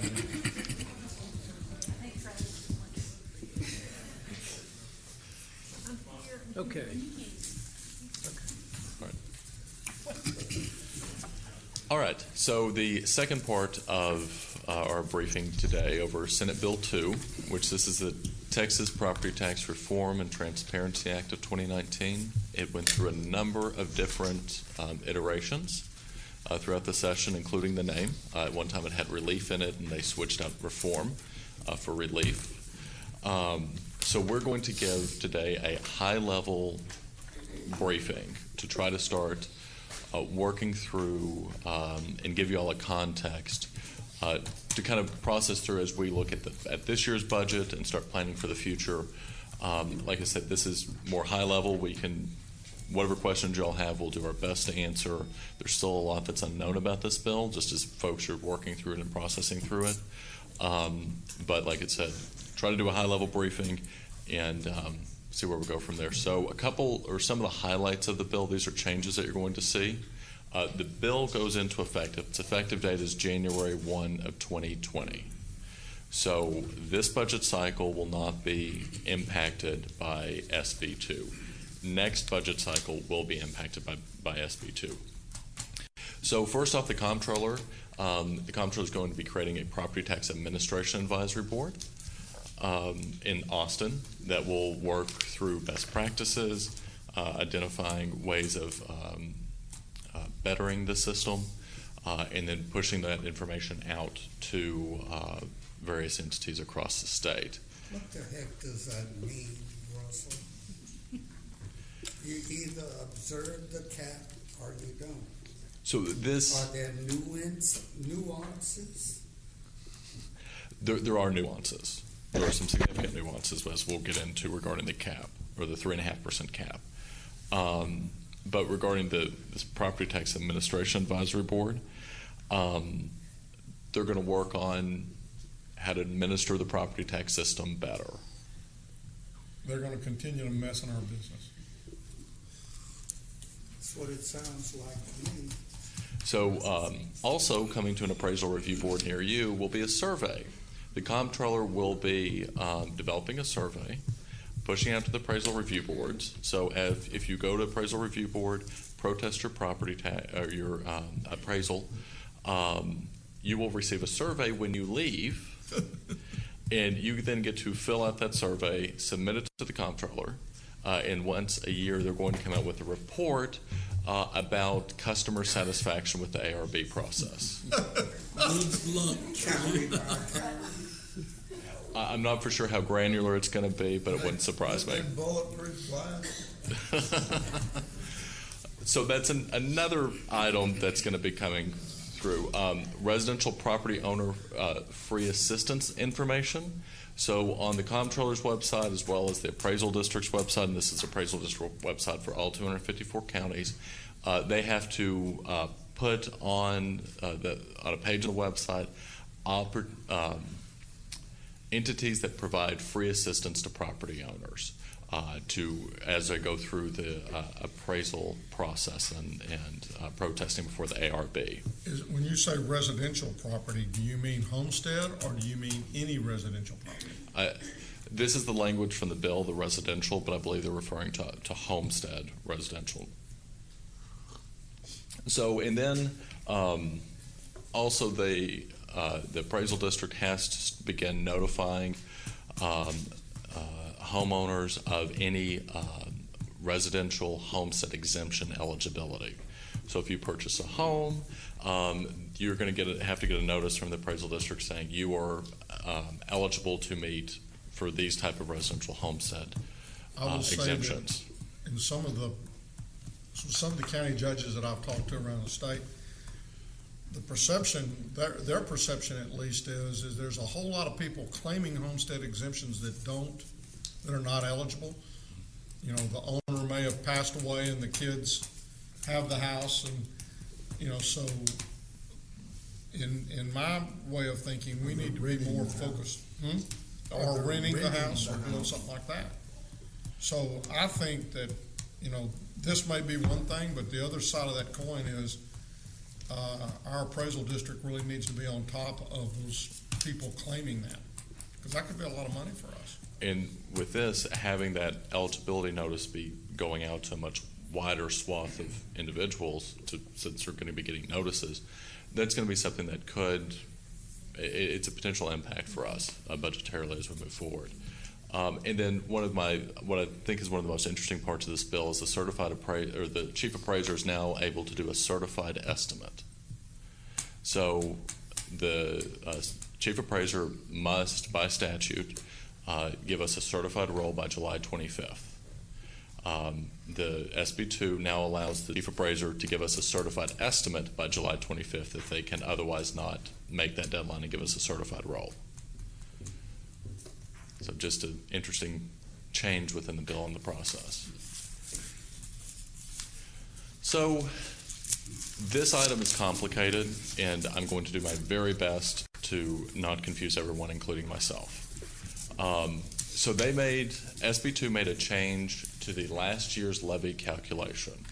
So when you're generating the effective tax rate, and the effective tax rate is calculated based on a sheet that the comptroller, or a form that the comptroller provides, and it's the amount It's the tax rate that generates an amount of taxes similar to what was previously generated from the previous year. SB2 added an element into that last year's levy calculation. And what this is that currently we do not get any credit on the comptroller's form for property that has gone through the ARB process and then has been taken to district court. Those properties don't show up on the roll in a way that we're able to use them in the effective tax rate. So what the legislature did was they added in to the last year's levy calculation the amount of appraised value, or the amount of value that is eligible or that is in district court that's not being contested. So if you've got $1 million piece of property that you took to district court, you and the appraisal district agree on $800,000 of that property's value, but you're going to district court to argue over the top $200,000, the $800,000 would be able to go into our effective tax rate calculation. So this is a change to how the calculation is made. And this, we're not for sure the impact, but we'll be coming back to you with information on this as we work through it with the appraisal district this year. Changes in tax rate policy in SB2 only pertains to the M&O portion of the tax rate, not INS. So it's only M&O, not on debt service. So the 3.5% that we're going to be under, again, is only on M&O. Debt service is a completely different item that does not have a cap. So it's not on the total revenue we collected, but on the M&O portion of the revenue. So it makes it an even smaller number. Yes, sir. So there are 3 different types of taxing units as laid out by SB2. One of them is so complicated and does not pertain to us. It's called the de minimis rate, and that's not. It's very complicated. We'll just let it be.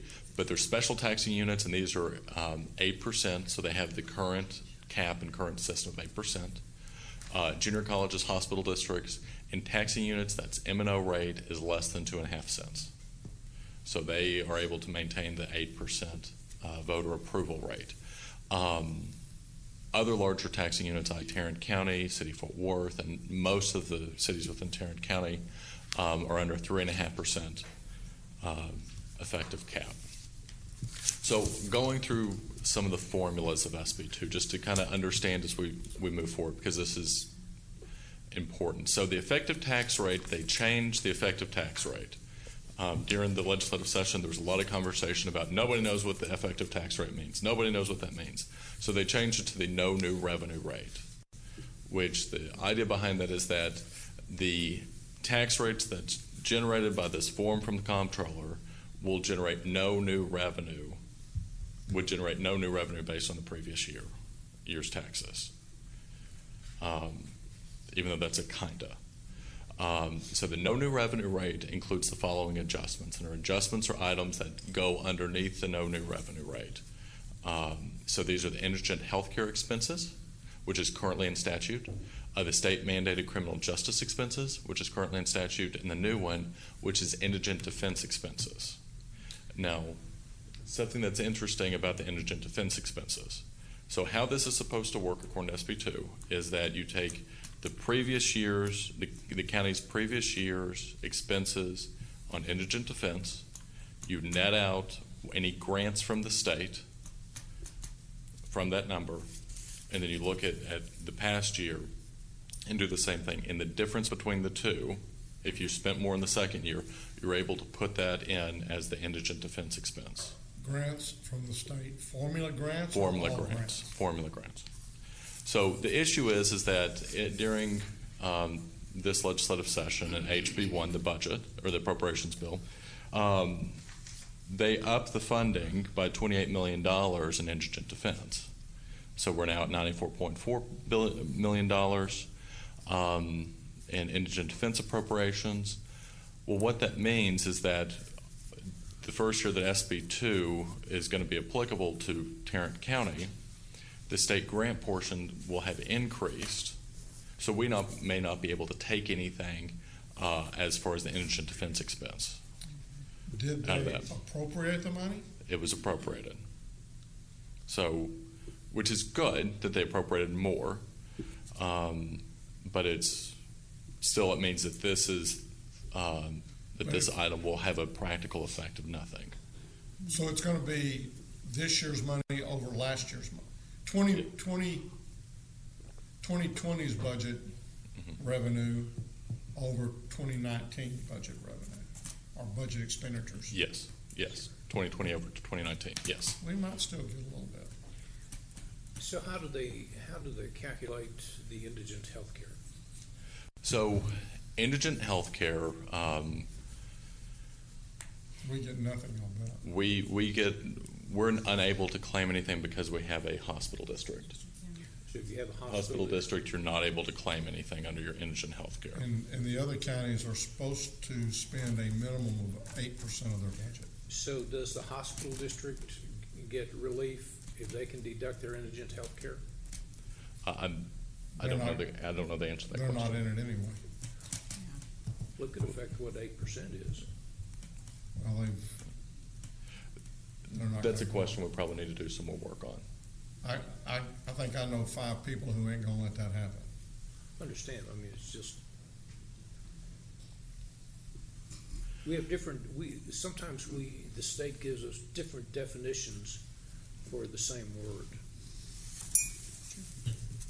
So the no new revenue rate calculation, so to get the quote-unquote no new revenue rate, we'll take the maintenance operations rate as calculated by the comptroller's sheet, and then the debt service rate, and you get your no new revenue rate.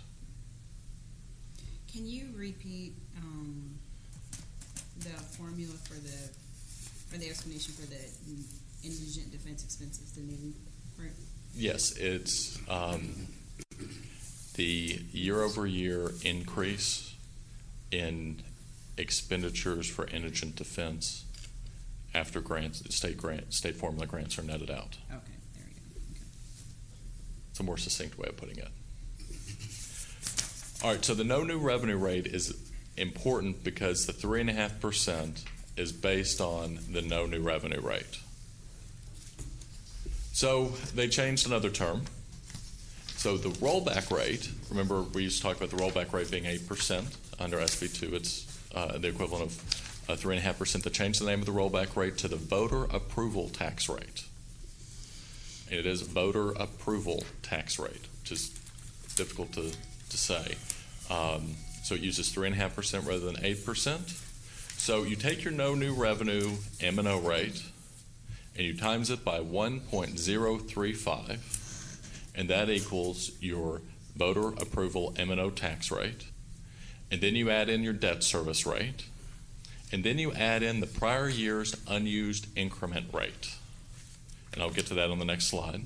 And that is going to equal our voter approval tax rate. So that is where you're going to be hearing a lot about these different elements of this as we kind of move forward throughout probably this budget process and definitely during the next budget process. So something that I did want to point out before we go for the explanation of the unused increment rate is that on notices, and this including our newspaper notice and anything that we send out regarding the tax rate, the legislature mandated, quote, the 86th legislature modified the manner in which the voter approval tax rate is calculated to limit the rate of growth of property taxes in the state. So that will now be on all of our notices. And that's why you have an increase in your tax rate this year, or an increase in your total taxes. We can add that. Can we add that right below that? You could always purchase space immediately below it. SB2 formulas, prior year's unused increment rate. So the year one voter approval tax rate minus the year one actual tax rate. And then you plus, or add on the year two voter approval tax rate minus the actual tax rate, and same for year three.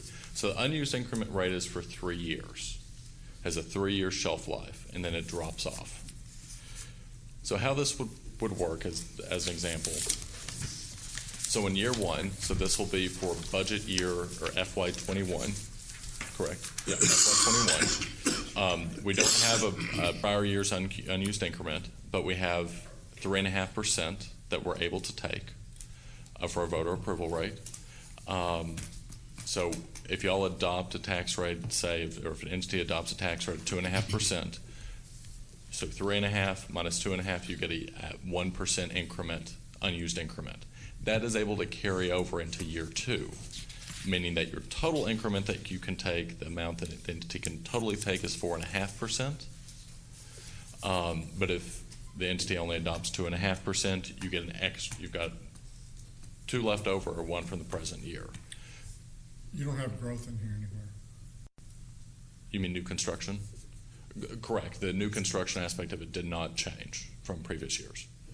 So that will be added in,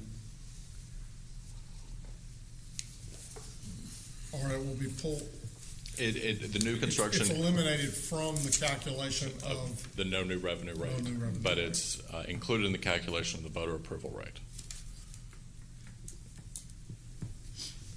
Let me rephrase that. It's Let me rephrase that. It's added in at that point in time. Yeah, it's so the new construction amount, however much new construction we have for that year, is not included in the calculation of the no new revenue rate. But it is it's not part of the 3.5%. Let me tell you what it doesn't do. So if you had $100 billion total, yes, and $5 billion of that was new construction, you would subtract the 5 from the 100 and come up with $95 billion, and you would use that number to calculate the rate that it would take to raise as much money as you had the prior year. Yes, that's your no new revenue. Yes. So that's a rate, and then you would take the rate of the new construction part, and you would be able to add that. No, you would calculate your new revenue at that point, and then you would add the new construction to that revenue, 3.5% over from the amount from last year, and that would give you the total amount of taxes you could collect. Yes. And that's what you could set your rate off of. Correct, but it's not inclusive of the 3.5%. So the 3.5% is outside. The new construction is not part of it. So if we have 2% new construction, it doesn't eat up 2% of our voter approval rate. So it's and in fact, it should be about 5.5% if you have 2% growth on that deal. Right. So with the new growth, we're going to probably be okay. Until we stop growing. When we stop growing like any other city or county or school district in this state, your days are numbered. And that's both Moody's and S&P Global have put out advisories regarding SB2, and both of their concerns was the fact if a community stops growing, the 3.5% may not be enough to operate, which is one of the concerns that the markets have. We will experience another recession like 2008, 2009. It's a matter of when, not if. Yep. That's why when we get to the budget, we want to talk to you all about reserves and the amount of reserves that we should probably have and how much we should increase our reserves if we need to deal with those situations. And also, as we're adding things, we want to add to the extent that we can, we would want to focus. If we don't adopt a policy of early adoption of the 3.5, then we should probably look at something along, we should look at one-time expenditures and not operational expenditures. Or something that can be cut without people having to be cut. Right. So this chart, we've worked on it quite a bit, and we'll continue to refine it some more. So this is Tarrant County's adopted M&O tax rate by year. And this is as a percentage. So this is the M&O tax rate that's adopted, the percentage above the previous year. So if you look at, for example, at 2009, whenever you have a significant spike downward, the reason is that the the M&O effective tax rate for 09 would have been 0.268, and the adopted M&O tax rate for 09 was 0.232, meaning that the Commissioners Court adopted a tax rate, an M&O tax rate that was below the effective M&O tax rate, which is why you see the significant dip for that year. And that's just because of whenever we did have the significant recession starting in 08 and 09, 10, and 11, housing prices fell. When the housing prices fell, in order to calculate the same amount or a similar amount of taxes than the previous year, the tax rate had to go up so significantly. So since the recession, Tarrant County has been adopting M&O tax rates of under 3.5%, which is you see the 0%, and then the blue line right below the 5% is the 3.5%. And so since 05, we've never even hit the rollback rate of 8%. So Russell, we had talked about this before. Yes, ma'am. With this graph, and this is just for historical context, since I'm new, what happened in,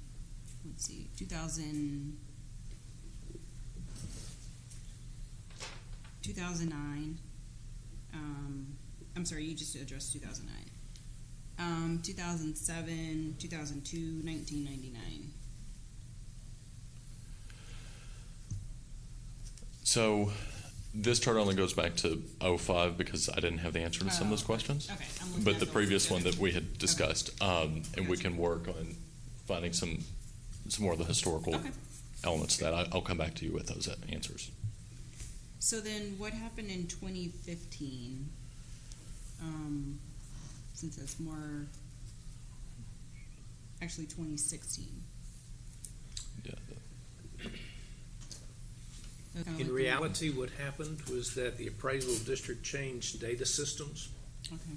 And there was a significant issue as to them being able to provide us with an accurate roll.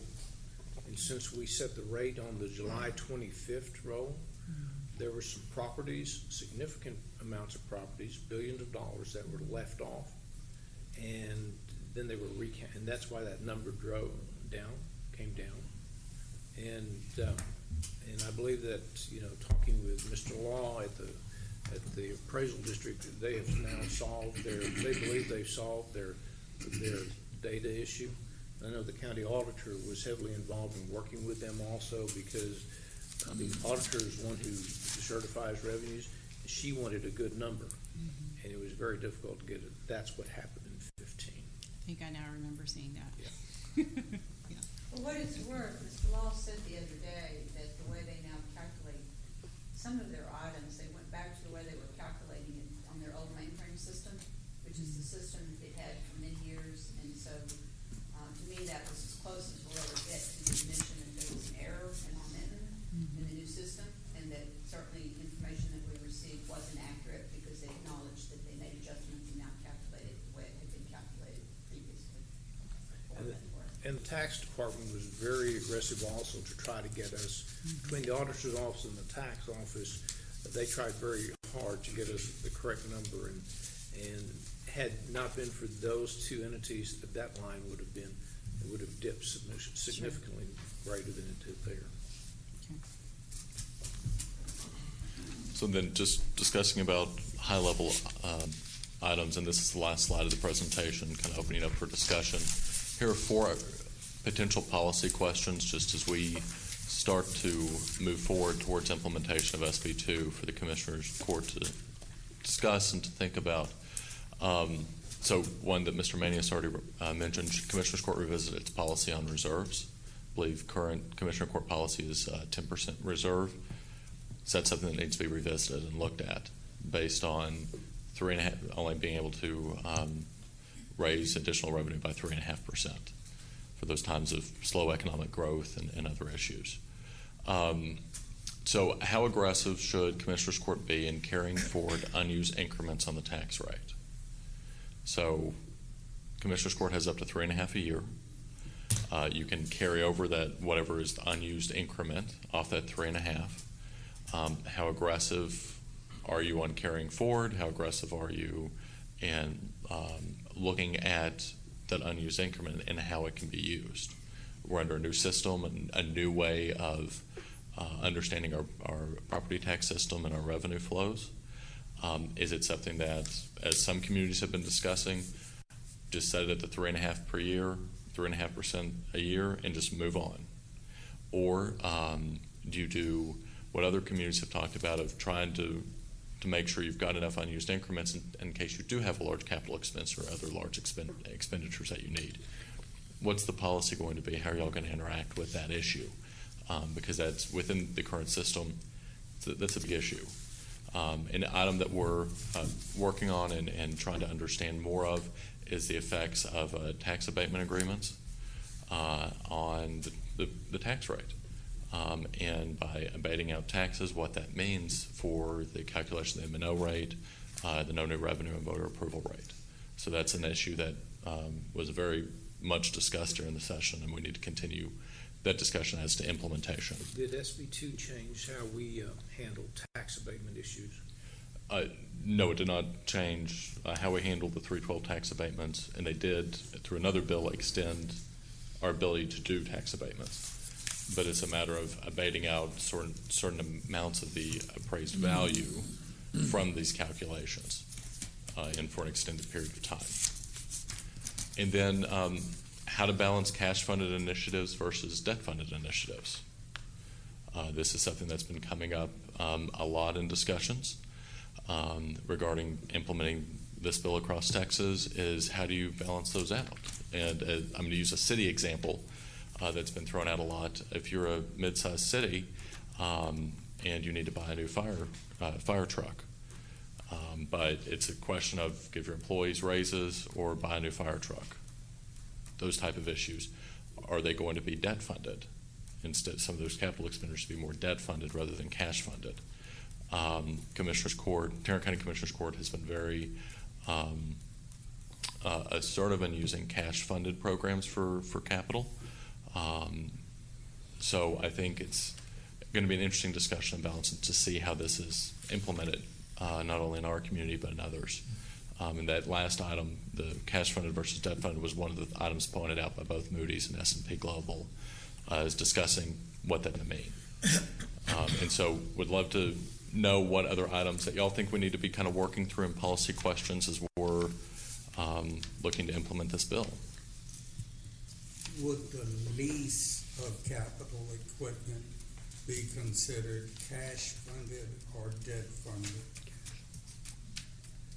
Well, there's a new pronouncement that requires us to more or less honor a lease as capital lease, so it would go on the balance sheet.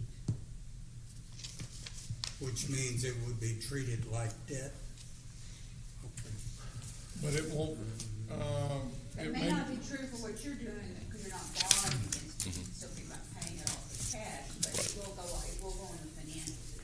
I'm not saying it has to be that way for your M&O versus interest and season tax, but you don't have to self-debt, enter into the lease. The lease is the financing itself, and you can be paying it off with current cash, but financial statement-wise, there's a lot of implications for a lot of things.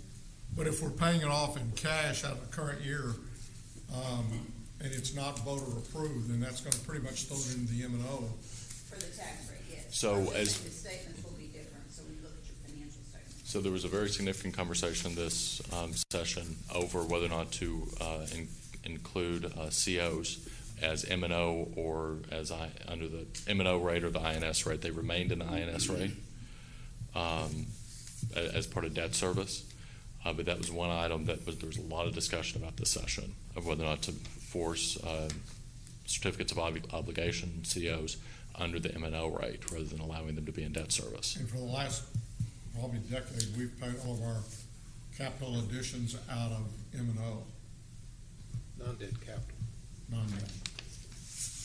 It's cash carried forward element that funds that. I guess we'll use some other funds to go into it. Right, cash covers reserves and a portion of the capital request. and the ring is tax. I'm not plugged in. So, one thing, I mean, you already mentioned the fact that we want to relook at our reserves.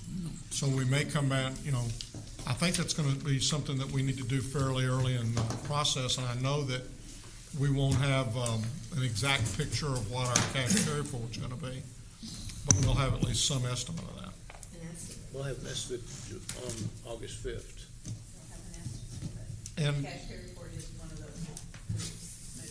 And I think that to that end, you said something about just the 10%. We've got other reserves, especially the one that deals with our health insurance. Now, that one, my guess is going to be okay, but we certainly need to watch that reserve also. We have that reserve. We have a reserve on debt service.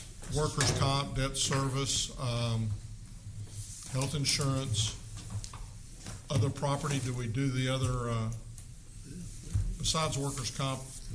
We have health insurance, workers' comp, debt service. No, that's about it. And then what we have in our general fund. Oh, there you go.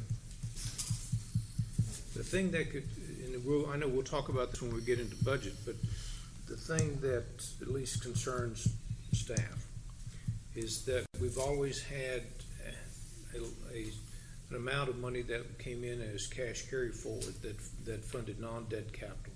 And it funds other things too, but that's where we get that money. If we ever get to the point where that departments begin to spend almost all of their allocated budgets, then cash carry forward is going to diminish significantly. We do a lot of things out of non-debt capital. But we are putting attrition back in the. Attrition. We have 1.5% attrition in the budget. So the reason I say that is because now we're in this last year where we don't fall under the, tax year 2020 is going to be the 3.5%. Tax year 19, which we're currently not budget year but tax year, we are not under the 3.5%. So I would imagine that as we got into budget hearings, that we're going to have some really deep conversations with each of you on this. You said 19, but it's really going to be 2020 and then 2021. Yeah, 2020 we're under 8.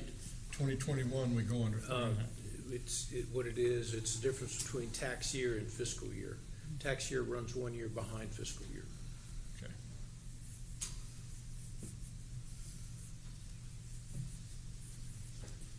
Other questions? Helen, what questions specifically do you have that are still kind of up in the air that you would like? We may not be able to give you some direction, but what would you? Well, we've addressed the salaries.